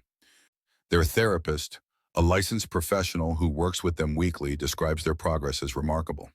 He clicked to photos: the children smiling in their calm-down corner, engaged in therapeutic play, sleeping peacefully in their beds. Maya Williams may not have a current teaching license, but she has a degree in child psychology in 80 years of experience working with traumatized children. She employs evidence-based methods that are producing measurable results. And most importantly, she has earned these children's trust in a way that 17 credentialed nannies could not. Gerald turned to face the Westbrooks directly. The petitioners are good people. They love their daughter and love their grandchildren. But removing these children from a home where they're finally healing would be devastating. It would teach them that adults can't be trusted, that stability is temporary, that showing vulnerability leads to abandonment. Your Honor, I ask that you let these children continue their healing where it started, at home, with their father, and with the woman who's helped them find peace. Alfred took the stand first. Caldwell's cross-examination was surgical. Mr. Jonah, you hired 17 nannies in 8 months. Wait now, because none of them understood trauma. They treated my children's grief as behavioral problems that needed to be fixed. So you fired 16 childcare professionals because they didn't meet your standards. I fired them because my children were getting worse, not better. Yet you kept hiring more. 17 attempts to find someone suitable. Doesn't that suggest the problem might not have been the nannies? Alfred's jaw tightened. The problem was me. I was hiring people to fix my children instead of learning to be present for them myself. Interesting. So you acknowledge you failed your children? I acknowledge I didn't understand what they needed until Maya showed me. Maya Williams, the woman you hired as cleaning staff and later found in your bed with your children. The woman who was helping my children through nightmares when I wasn't there to do it myself. But you weren't there, were you? You were traveling for business while a cleaning woman slept in your bed with your children. I was traveling for business while a trained child psychologist provided the therapeutic care my children desperately needed. Caldwell smiled slightly, knowing he'd scored points regardless of Alfred's answer. Mr. Jonah, after you fired Ms. Williams violently, according to testimony, you rehired her. Because my children were devastated without her. Because she was the first person who'd made them feel safe since their mother died. Or because a viral video made you look bad and you needed damage control. No, because I realized I destroyed the one good thing that had happened to my children in 8 months. The cross-examination continued, each question designed to make Alfred look either incompetent or opportunistic. By the time he stepped down, he felt flayed open. When Maya took the stand, the courtroom seemed to shift. She wore a simple navy dress, her natural hair pulled back, her posture radiating calm confidence. She carried a leather portfolio that Alfred recognized, her documentation. Gerald walked her through her credentials, her experience, her approach with the triplets. Maya spoke clearly, using language that was accessible but professional. Trauma-informed care recognizes that behavioral problems are often communication. The triplets weren't misbehaving, they were grieving and didn't have language for what they felt. My job was to give them that language and create an environment where expressing grief was safe. She presented her documentation systematically. Sleep logs showing progressive improvement, behavioral charts tracking emotional regulation, teacher reports describing the children's transformation at school. Within 3 weeks of implementing consistent routines and therapeutic play, Madison's nightmares decreased from nightly to once or twice a week. Matthew's anxiety-induced nosebleeds stopped completely. Mark began speaking more, initiating conversations rather than just responding. Then Caldwell stood for cross-examination. "Ms. Williams, you were hired as cleaning staff, correct?" "Yes." "With no discussion of providing childcare?" "Correct, but when I observed the children's distress, I used my training to help them." "Training from a degree you received 10 years ago, before you were terminated from your teaching position?" "I was fired for reporting child abuse, not for professional incompetence. And I've continued using my training through volunteer work at trauma centers for the past 2 years. Volunteer work, not licensed professional work. I hold a degree in child psychology. I have 8 years of professional experience working with traumatized children. The fact that I was blacklisted from traditional employment after whistleblowing doesn't erase my expertise." Caldwell moved closer. "Miss Williams, you slept in Mr. Jonah's bed with his children. How do you justify that decision?" "The children were terrified during a thunderstorm. They'd followed me to the master bedroom and refused to leave. I assessed that forcing them back to their room would re-traumatize them. So I stayed, fully clothed, providing the comfort and safety they needed." Maya's voice was steady. "Would you have preferred I left 3 frightened 5-year-olds alone during a storm?" "I would have preferred you wake their father. Their father was traveling. I was the adult present. I made the decision that prioritized the children's emotional safety. A decision that resulted in you being fired. A decision that gave 3 grieving children their first full night's sleep in months. Mr. Jonah fired me because he made assumptions without seeking context. That was his failure, not mine." The cross-examination continued for another 20 minutes. But Maya never wavered. She answered each attack with education, each insinuation with facts.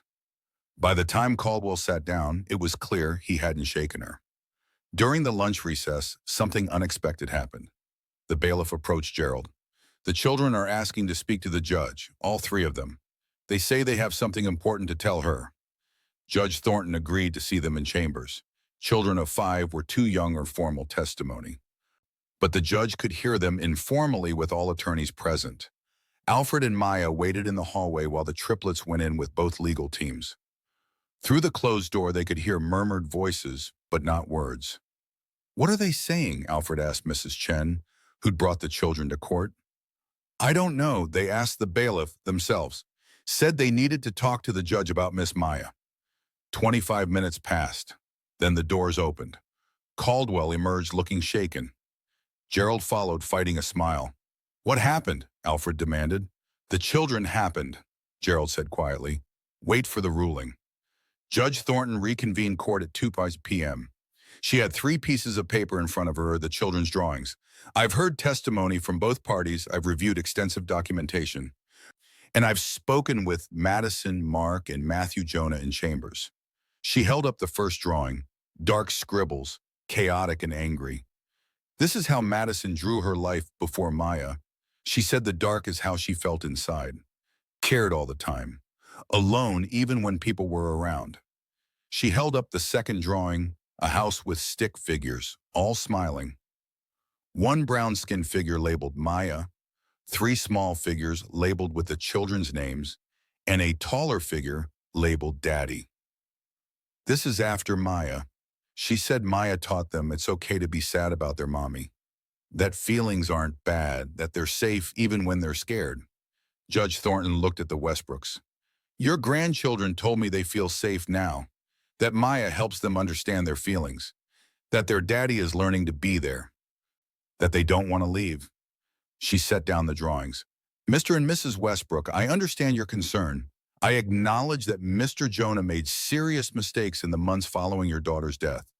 The 17 nannies, the violent firing of Ms. Williams, these are real failures that deserve scrutiny. The Westbrooks leaned forward hopefully. However, Judge Thornton's tone shifted. The current situation is not the chaotic household you describe. The evidence shows structure, stability, and measurable improvement in these children's well-being. Ms. Williams may not have traditional credentials, but she has relevant education and her methods are producing results that multiple professionals, including a licensed therapist, have documented. She looked at Maya. Ms. Williams, your unconventional path into this role is concerning, but your performance in that role is exemplary. The children's testimony, which was uncoached and remarkably articulate for 5-year-olds, makes clear that you have earned their trust through consistent, compassionate care. Then she turned to Alfred. Mr. Jonah, you failed your children initially. You outsourced their healing because you couldn't face your own grief. But the evidence shows you've committed to change. Therapy attendance, family dinners, school involvement. You're learning to be the father they need. Therefore, I'm denying the petition for emergency custody. The children will remain with their father. The Westbrooks sagged in their seats. However, I'm ordering the following conditions: continued family therapy, monthly reports on the children's progress, quarterly reviews by this court, and generous visitation for the Westbrooks, every other weekend and holidays. Judge Thornton's gavel came down. This family is healing. I will not disrupt that healing. But Mr. Jonah, understand, this court will be watching. If the stability you've created falters, if Ms. Williams' employment ends and the children regress, the Westbrooks may repetition. Consider this your warning. Maintain what you've built or lose everything. Outside the courthouse, reporters swarmed. Mr. Jonah, how do you respond to allegations that you're an unfit father? Is Maya Williams more than just an employee? What do you say to critics who claim you're exploiting a black woman to save your custody case? Alfred raised his hand for quiet. The questions died down. Maya Williams is the most qualified person I've ever met to help traumatized children. She has education, experience, and, most importantly, the ability to see children as individuals rather than problems to be solved. My children are thriving because of her. That's not exploitation. That's recognition of expertise. A reporter called out, but she was hired as cleaning staff because I was too blind to see her qualifications. That was my failure, not hers. Alfred looked directly at the camera. Maya Williams should be running programs at universities, training other professionals, being celebrated for her innovative work with traumatized children. Instead, she's working for one family because a school district blacklisted her for protecting children. That's the real scandal. Maya touched his arm. Mr. Jonah, we should go. The children are waiting. As they walked to the car, Alfred heard reporters already crafting their headlines. Unconventional nanny wins custody battle. Millionaire's children stay with a fired cleaning woman. Judge rules in favor of trauma-informed care. Let them write what they wanted. His children were safe. That was all that mattered. In the car, Maya was quiet. You okay? Alfred asked. That was brutal, being questioned like that, having my credentials attacked, my judgment questioned. She looked out the window. But it was worth it. The children stay home. Because of you, you saved them today. We saved them together. She turned to face him. But Mr. Jonah, Alfred, the judge was right. This is fragile. One misstep, one regression, and the Westbrooks will be back. We can't afford mistakes. Then we won't make any. Maya smiled slightly, sadly. That's not how life works. We'll make mistakes. The question is whether we catch them early enough to fix them. Then we'll catch them, Alfred said, together. As they drove home to tell the triplets they wouldn't be leaving, Alfred understood something. Winning the hearing was just the beginning. The real work, maintaining the healing, deepening the trust, becoming the father and household these children deserved, was a daily commitment that would never truly end. But for the first time since Catherine died, Alfred felt capable of making that commitment, not because he'd suddenly become perfect, but because he'd finally learned to show up, to be present, to do the work even when it was uncomfortable, and because Maya Williams had refused to let him quit. 3 months after the custody hearing, the Jonah Williams Center for Family Healing opened its doors on a crisp Saturday morning in October. Alfred stood beside Maya in the newly converted east wing of his estate, watching as 5 families arrived for the pilot program's first session. The transformation was remarkable. What had been storage rooms and unused guest suites was now a series of therapy spaces, each designed for different ages and therapeutic approaches. Soft lighting, calming colors, sensory-friendly furniture, play therapy equipment, art supplies, everything Maya had specified based on her years of experience. Nervous? Alfred asked quietly. Terrified, Maya admitted. This is bigger than helping your family. This is what I've been working towards since I lost my teaching position. A chance to prove trauma-informed care works. To help children who fall through the cracks of traditional therapy.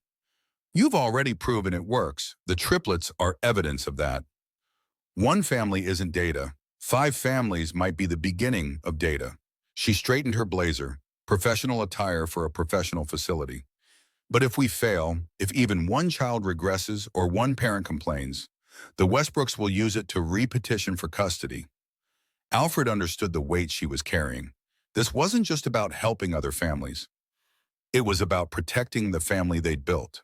The pilot program families included a 7-year-old girl named Sophie, whose parents' divorce had triggered selective mutism, twin boys whose mother's sudden death had manifested in violent behavior, a 9-year-old whose autism and trauma responses had overwhelmed 3 previous therapists, and a 6-year-old whose medical trauma from childhood cancer treatment left her terrified of any physical touch. Within weeks, the results were undeniable. Sophie began speaking again, first in whispers to Maya during art therapy, then in full sentences during family sessions. The twin boys learned to identify their anger as grief and develop coping strategies beyond hitting. The autistic child found structure and understanding he'd never experienced before. The cancer survivors slowly, carefully began allowing therapeutic touch during sensory integration sessions. Parents who'd arrived defensive and skeptical began having breakthroughs.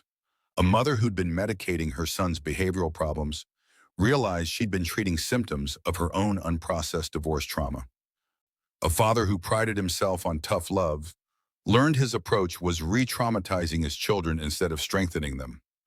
Word spread through elite circles. More families inquired. The waiting list grew, and that's when the problem started. The first complaint arrived 3 weeks into the pilot program, an anonymous tip to the state licensing board suggesting the center was operating beyond its approved scope. Maya spent 2 days compiling documentation proving every program was within their license parameters. Then came the building inspection. Unannounced, an inspector with a clipboard and an attitude who documented every minor violation. A fire extinguisher whose inspection sticker was 2 weeks expired, a railing on the therapy room stairs that was half an inch below code, an emergency exit sign with 1 burned-out bulb. These are minor issues, Alfred's facilities manager reported, easily fixed. But the inspector was looking for problems, really looking, like someone told him to find something wrong. The violations were corrected within days, but then Child Protective Services showed up. 2 social workers interviewed each family enrolled in the program, asking probing questions designed to find evidence of harm. Had Maya ever touched the children inappropriately? Had she suggested parents were failures? Had she discouraged families from seeking traditional medical care? Every family defended Maya. Every parent explained how the center had helped where nothing else had. But the investigation itself was damaging, creating doubt, raising questions, making enrollment in the program seem potentially risky. Someone's coordinating this, Maya said one evening as she reviewed the investigation paperwork. Building inspectors, licensing boards, child services, they don't all show up in the same month by coincidence. Who would do this? Anyone threatened by what we're doing. Maya's voice was tired. Traditional childcare agencies losing clients. Nannies being fired because parents want to implement our methods. Therapists whose approach doesn't work, watching families flock here instead. Alfred made a call to Patricia Chen, the private investigator who'd originally helped him find Maya. I need you to find out who's behind this. Follow the money, trace the complaints. Someone is trying to destroy what we've built. Patricia called back within a week. You were right, she said without preamble. It's a consortium. 3 traditional nanny agencies, 2 child care consulting firms, and 5 wealthy families. They've hired a PR firm called Sterling Communications to orchestrate a campaign against the center. Why? Because you're disrupting their business model. The Jonah method, that's what people are calling it, is spreading. Parents are firing their traditional nannies and trying to implement trauma-informed approaches. The nannies feel threatened, the agencies are losing contracts, and the families whose previous childcare Maya's approach has made obsolete, they're defensive. They don't want to admit they were wrong about how to help their own children. How do we stop them? You can't stop them, but you can expose them, show who's funding the campaign and why. Make it clear this is about protecting their profits, not protecting children.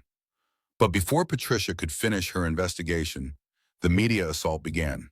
The first article appeared in an influential lifestyle blog read by wealthy families across the region. Unlicensed facility operating an exclusive enclave? Questions are being raised about the Jonah Williams Center for Family Healing, a new facility operating on the estate of millionaire Alfred Jonah. While the center claims to offer therapeutic services for traumatized children, licensing records show it's registered only as a general childcare facility, not as a therapy practice.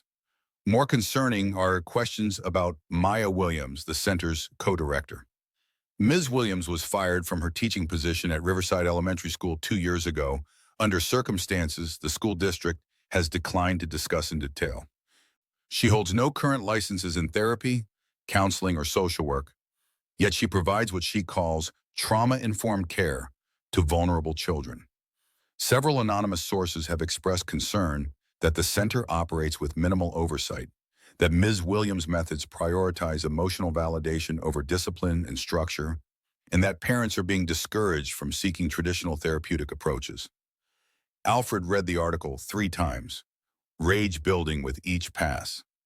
Every sentence was technically not libel, phrased carefully to suggest wrongdoing without explicitly stating lies, but the overall impression was devastating. Maya read it once, then set down her phone. They're good, the article is mostly factual. We are registered as a childcare facility because that's what our license allows. I was fired from my teaching position. I don't hold therapy licenses, but the framing makes you sound unqualified and the center sound dangerous. More articles followed, society pages, parenting blogs, even a segment on local news, questions about unconventional childcare approach. The most damaging piece appeared in a major newspaper's lifestyle section. Millionaire's girlfriend running unregulated childcare program. The headline alone was libelous. Maya wasn't Alfred's girlfriend, but the article repeated the claim subtly throughout, referring to them as partners in ways that suggested romantic involvement, describing how Maya lives on the estate. Technically true, she had an apartment in the staff wing, noting that she'd been found in Jonah's bed with his children without providing context. We should sue, Alfred said immediately. That draws more attention, makes it look like we're trying to silence criticism. Maya's voice was flat. They're using every true fact about me and twisting it into something sinister. Former teacher fired, no licenses, found in bed with employer's children, living on his estate. It all sounds terrible without context. Then we provide context. Who's going to read a correction? Headlines stick. The damage is done. She was right. Families on the waiting list began withdrawing. 2 current families requested meetings to discuss concerns. One of the therapists Maya had hired, a licensed social worker who'd been excited about the trauma-informed approach, gave notice, citing reputation concerns. The triplets heard about it at school. Parents whispered. Other children asked questions their kindergarten minds couldn't fully process but knew were somehow bad. Is Miss Maya going to jail? Matthew asked one night at dinner. What? No, of course not. Alfred exchanged glances with Maya. Why would you think that? Because Aiden's mommy said Miss Maya is doing bad things with children and the police should know. Maya closed her eyes briefly. Aiden's mommy is wrong. I'm not doing anything bad. I'm helping children feel better. But sometimes when people don't understand something, they say mean things about it. Like when Daddy didn't understand before, Madison asked with devastating perceptiveness, when he yelled at you and made you leave. Similar to that, yes. Mark, who'd been quiet through dinner, finally spoke. Are you going to leave again? The question hung in the air. Alfred felt his heart stop. Maya reached across the table and took Mark's hand. I don't want to leave, but grown-ups are saying things that aren't true and I have to figure out how to make them stop. That might take time. What if you can't make them stop? Mark's voice was small. Then I'll still be here because you three are more important than what people say about me. But Alfred could see the toll it was taking. Maya was exhausted. The legal defense, the media management, the constant documentation proving the center was operating properly. It was overwhelming. And underneath it all, the fear that this would give the Westbrooks ammunition for another custody petition. That night, after the children were asleep, Alfred found Maya in her office reviewing the latest round of complaints. She looked smaller somehow, like the weight of defending her life's work was compressing her.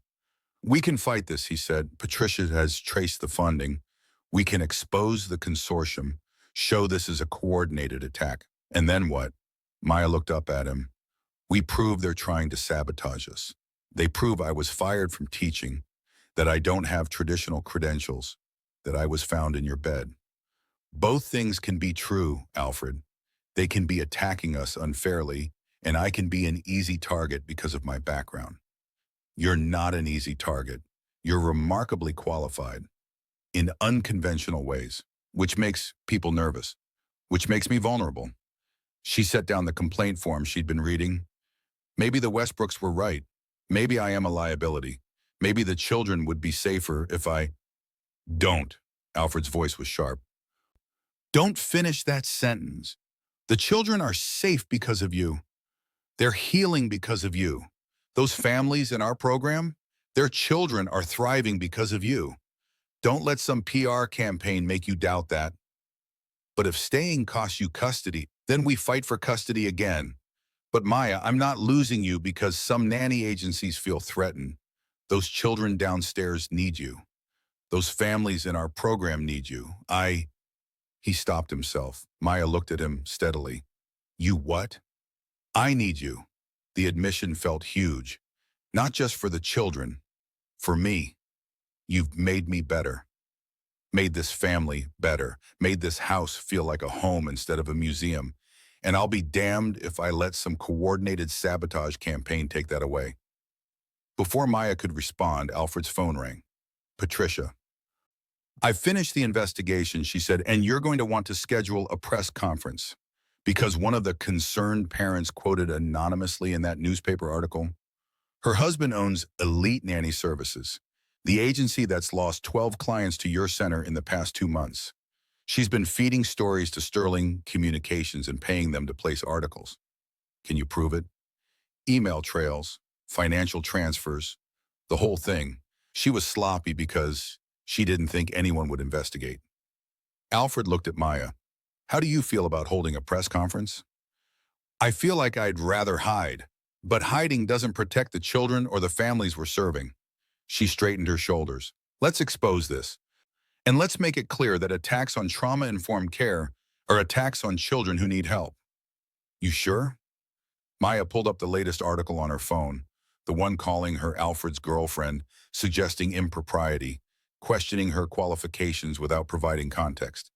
I'm sure because if we don't fight back, they win. And children like the ones in our program go back to traditional methods that don't work. I won't let that happen. As Patricia began coordinating the press conference for the following week, Alfred understood something. This was just the beginning. Success always bred opposition. Innovation always threatened the status quo. And Maya, brilliant, unconventional, transformative Maya, would always be vulnerable to attack precisely because her approach challenged everything traditional childcare assumed to be true. But they'd survived a custody battle. They'd survived his initial prejudice and violence. They'd survived every challenge that had tried to break them apart. They'd survived this too, together, because that's what they'd learned to do. The press conference was scheduled for Tuesday morning at 10 a.m. in the center's main meeting room.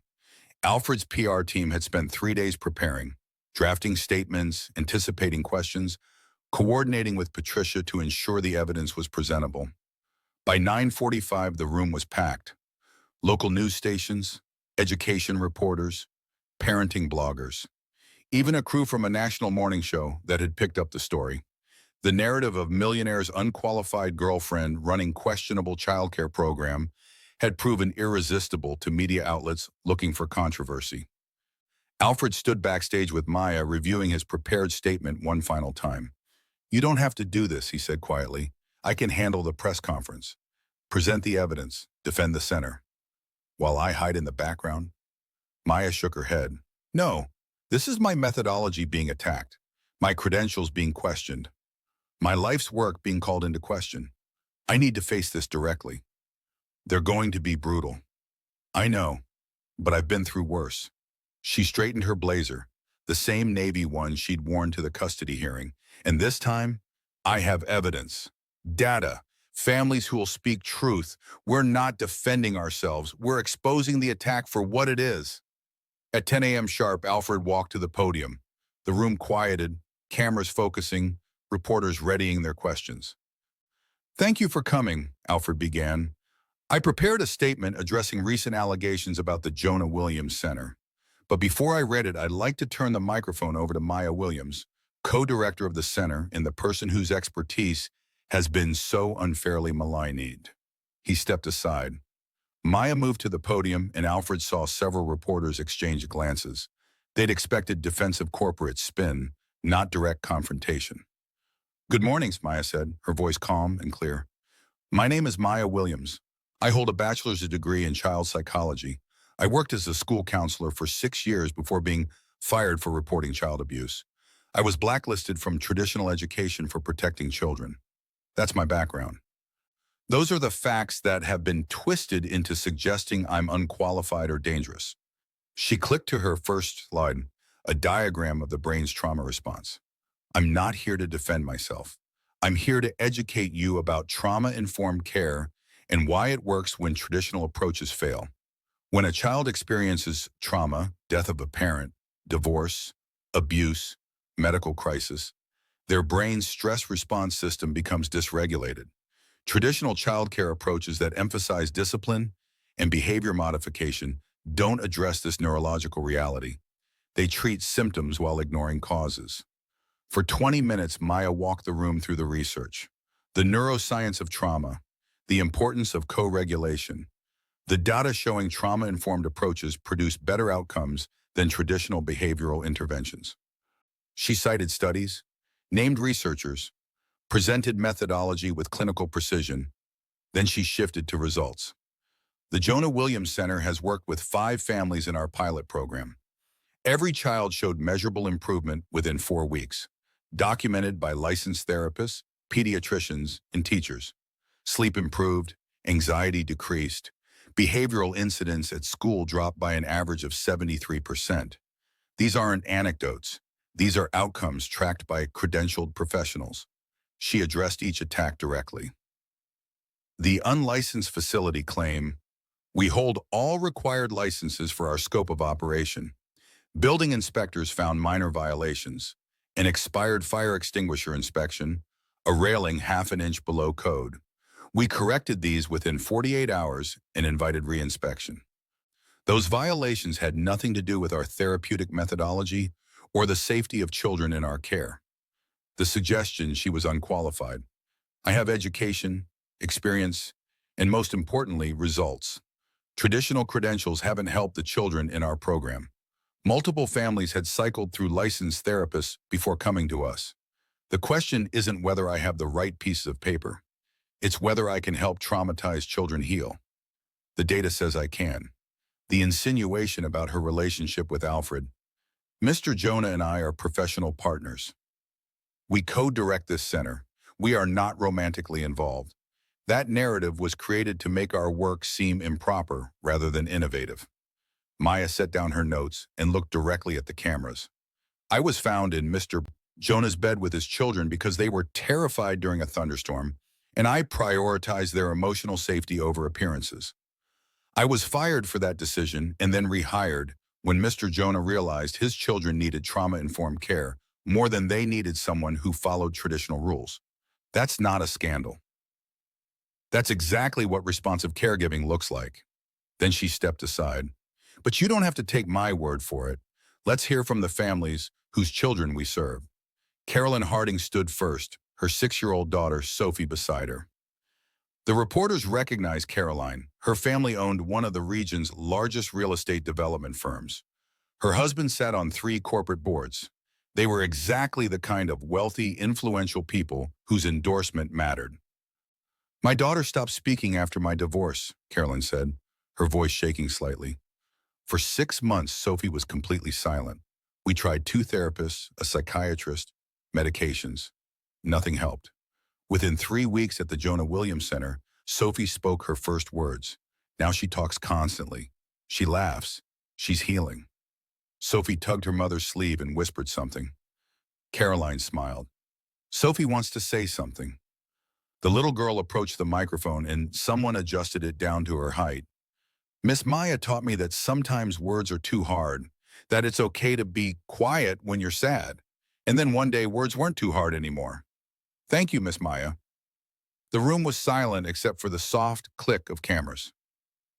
Next came the Rodriguez family. Baisem Mari family, the twin boys whose mother had died 8 months ago, whose violent outbursts had gotten them expelled from 2 schools. Their father, a prominent surgeon, stood with both boys. My sons were destroying themselves with grief, Dr. Rodriguez said. They couldn't articulate what they felt, so they hit. They broke things, they hurt other children. Traditional therapy told me to use consequences, timeouts, behavior charts. Nothing worked. Maya Williams taught my sons that their anger was grief, that their violence was communication. She gave them tools to express pain without causing harm. They haven't had a violent incident in 2 months. One of the boys, 8-year-old Lucas, spoke up. We were mad because Mommy died, but nobody told us being mad was okay. Miss Maya said all feelings are okay. Then we didn't have to be so mad anymore. 3 more families spoke, the autistic child's parents, the cancer survivor's parents. Each testimony was specific, emotional, credible. These weren't people being paid to defend Maya. These were influential families risking their privacy because they believed in what the center provided. Then Patricia Chen stepped forward with her evidence. I'm a private investigator, hired to trace the source of complaints against the Jonah Williams Center. What I found was a coordinated campaign funded by 3 traditional nanny agencies, 2 child care consulting firms, and 5 wealthy families. She displayed financial records on the screen. They hired Sterling Communications, a PR firm specializing in reputation management, to plant negative stories about the center. She clicked to email screenshots. Here you can see correspondence between Melissa Harding, she paused for effect, no relation to Caroline Harding, and Sterling Communications. Mrs. Harding is married to the owner of Elite Nanny Services. She provided the anonymous quotes for several articles attacking Maya Williams. Her husband's agency has lost 15 clients to the Jonah method in 4 months. Murmurs spread through the room. Reporters were already typing, chasing this new angle. Mrs. Harding's emails explicitly state her goal: discredit Williams before her approach disrupts the entire industry. This isn't about protecting children. It's about protecting profits. Patricia presented more evidence, financial trails, anonymous tip lines traced back to the same IP addresses, building inspection complaints filed by people with no connection to the center except financial interest in its failure. The Jonah Williams Center was attacked because it works, because it threatens traditional approaches that prioritize compliance over healing, because Maya Williams offers something the childcare industry doesn't want families to know, that unconventional methods from unconventionally credentialed people can outperform expensive therapists and behavioral specialists. The press conference lasted 90 minutes. By the time it ended, the narrative had shifted. That evening, new headlines appeared. Trauma-informed care center targeted by industry campaign. Families defend unconventional approach that help their children. Traditional nanny agencies funded smear campaign against innovative childcare center. Education reporters began covering the research behind trauma-informed care. Parenting publications interviewed Maya about her methodology. A university researcher studying childhood trauma reached out about a potential partnership in academic study of the center's outcomes. Within a week, 3 new families had enrolled. The waiting list grew to 20. 2 therapists who'd been skeptical before now requested training in Maya's approach. The attacks didn't stop completely. Some bloggers doubled down. Some traditional agencies continued claiming Maya was unqualified. But the dominant narrative had transformed from scandal to innovation. 6 months after the press conference, on a quiet evening in April, Alfred asked Maya to meet him in the estate library. She arrived to find candles lit, not romantically, but warmly, and 2 glasses of wine waiting. Legal documents sat on the desk between the chairs. "What's this?" Maya asked, settling into one of the leather chairs. "A proposal, not the kind you're probably worried about." Alfred smiled slightly, but a formal one nonetheless. He slid the first document across. Legal partnership agreement, equal ownership of the Jonah Williams Center, equal authority over all decisions, equal recognition in all documentation.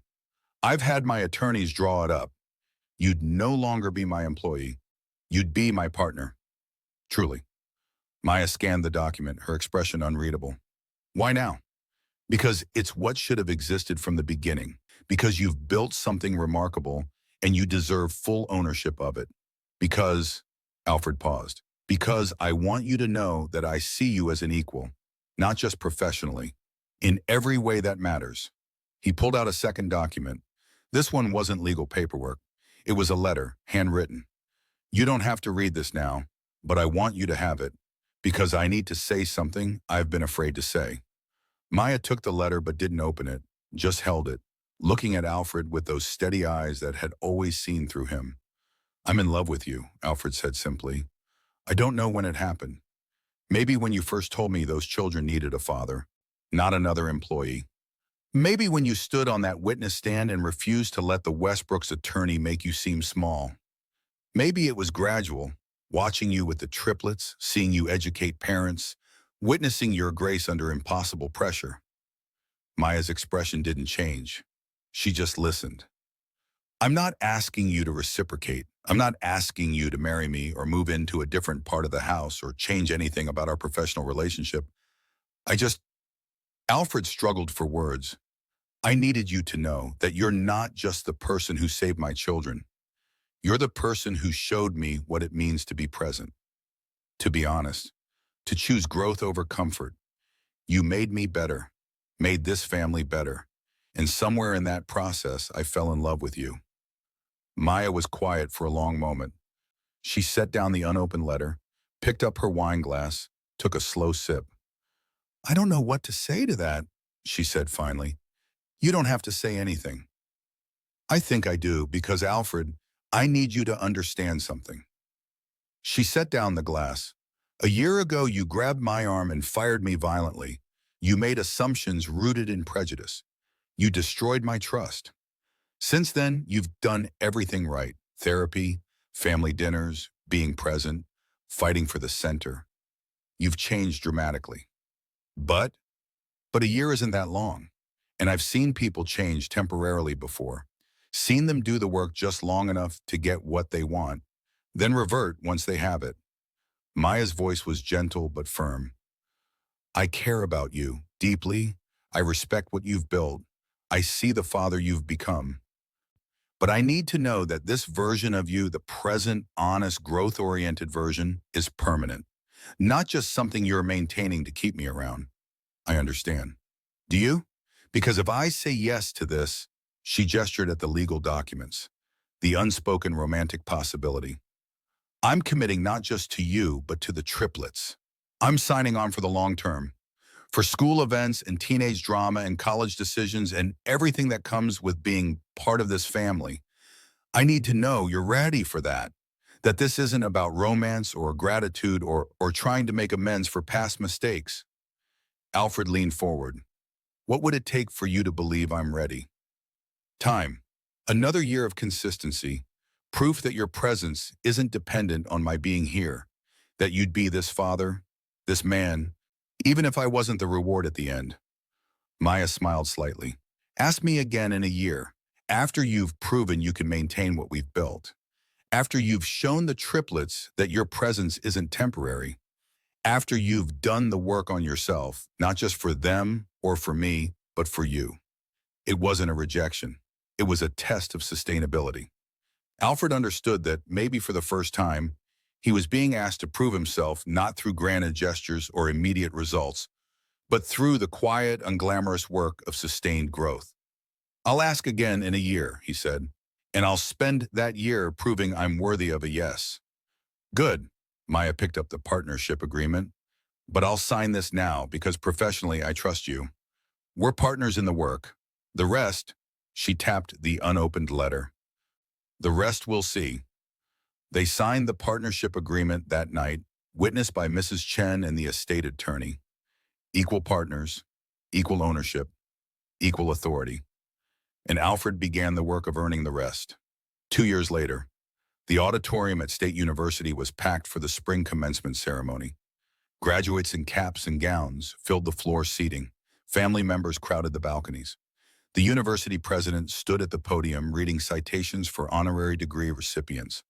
Dr. Maya Williams, he announced, in recognition of her groundbreaking work in trauma-informed childcare and her commitment to serving the most vulnerable children in our community, we award her an honorary doctorate in child psychology. The audience rose in standing ovation. Maya walked across the stage, and Alfred's chest tightened with pride, watching her receive the hood and diploma from the institution that had once dismissed her whistleblowing. In the front row, Alfred sat between his 3 children, now 7 years old, wearing matching t-shirts they'd designed themselves. The banner they held read, Dr. Maya Williams, she did the impossible. Madison whispered loudly, That's our Maya. She's a doctor now. She was always a doctor, Mark corrected. Now it's official. Matthew just beamed, holding his corner of the banner higher. The Jonah Williams Center had grown exponentially in 2 years. 47 families had graduated from their programs. 3 satellite locations were planned. University researchers were conducting a longitudinal study of outcomes. Maya had published 2 papers in peer-reviewed journals. The methodology was being taught in social work programs across the state. But more than that, the triplets were thriving. Madison had declared she wanted to be a feelings doctor like Miss Maya. Mark had started drawing again, something he'd stopped after his mother died, and his art teacher said he had remarkable talent. Matthew had become the empathetic friend who noticed when classmates were struggling and would sit with them during lunch. And Alfred had maintained his presence.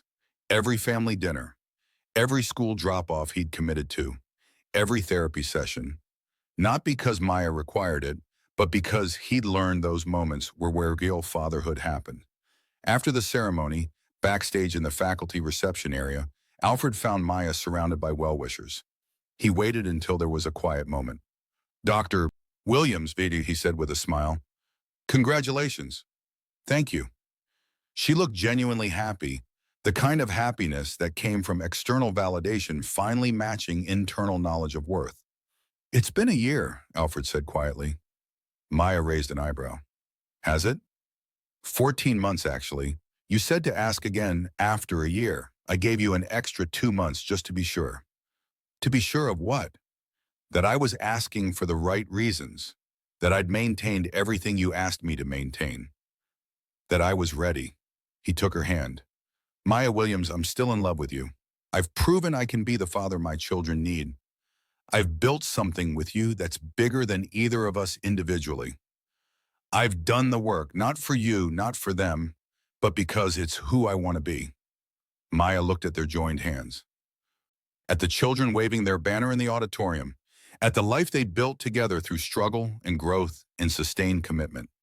Ask me, she said, will you be not just my professional partner, but my life partner? Will you help me raise these children, not as their caregiver, but as their family? Will you build this future with me as an equal in every possible way? Maya was quiet for a long moment. Then she smiled, the kind of smile that held everything: hope and caution, love and wisdom, yes, and also understanding of what yes meant. Yes, she said, I will. The children, watching from the doorway, erupted in cheers. They ran over, crashing into both adults with the force of joy that only 7-year-olds could generate. Does this mean Maya's our forever person now? Matthew asked. If she wants to be Pasha, Alfred said, looking at Maya. I want to be, Maya confirmed. But you know what that means, right? Family meetings, chores, bedtimes even when you don't want them. The whole deal. We know, Madison said solemnly. We're ready. And they were. All of them. Ready for the messy, beautiful, complicated work of being a family. Not because of biology or money or obligation, but because of choice, because of sustained commitment, because of the daily decision to show up and be present and choose each other again and again. That evening on the estate's back terrace where they'd once planned the center, Maya and Alfred sat watching the triplets play in the garden she'd taught them to tend. 2 years ago, I never could have imagined this, Maya said. Which part? All of it, the center, the children thriving, you becoming the father they needed, us becoming this. She gestured between them. I thought I'd help your family and move on. Find another position somewhere. Keep working in the margins. Instead, you built something from the center. We built it, together. She leaned against him. But Alfred, you know this doesn't mean it's easy from here, right? This is just the beginning of a different kind of work. I know. Marriage, if we go that route, will be work. Raising 3 children will be work. Running the center will be work. But it's work I want to do. With you. Then let's do it. Together. And as the sun set over the estate where Maya had once been hired to clean, where she'd been fired violently and rehired conditionally, where she'd built a center that was changing how trauma-informed care was understood and implemented, where 3 children had learned that grief could be held and feelings could be named and adults could be trusted to stay. As that sun set, Maya Williams understood something profound. She hadn't just saved a family. She'd built one. And Alfred Jonah, wealthy widower who'd once seen a black woman in his bed and assumed the worst, had learned that real wealth wasn't measured in money or estates or business success. It was measured in presence, in growth, in the daily choice to be better than you were yesterday, and in finding someone who wouldn't let you quit on yourself even when quitting seemed easier. They were family now, not despite everything that had happened, but because of it, because trauma and healing and sustained commitment had forged something stronger than biology or convention ever could. Maya Williams had done the impossible, not by being perfect, but by being present, by refusing to accept less than truth, by teaching that kindness and boundaries could coexist, by showing that love, real love, was built through consistent action, not grand gestures. And Alfred Jonah had finally become the man his wife once saw in him, the father his children deserved, the partner Maya needed. Together they'd proved that families could be chosen, that healing was possible, that change, real change, required more than intention. It required sustained commitment even when things got hard, especially when things got hard.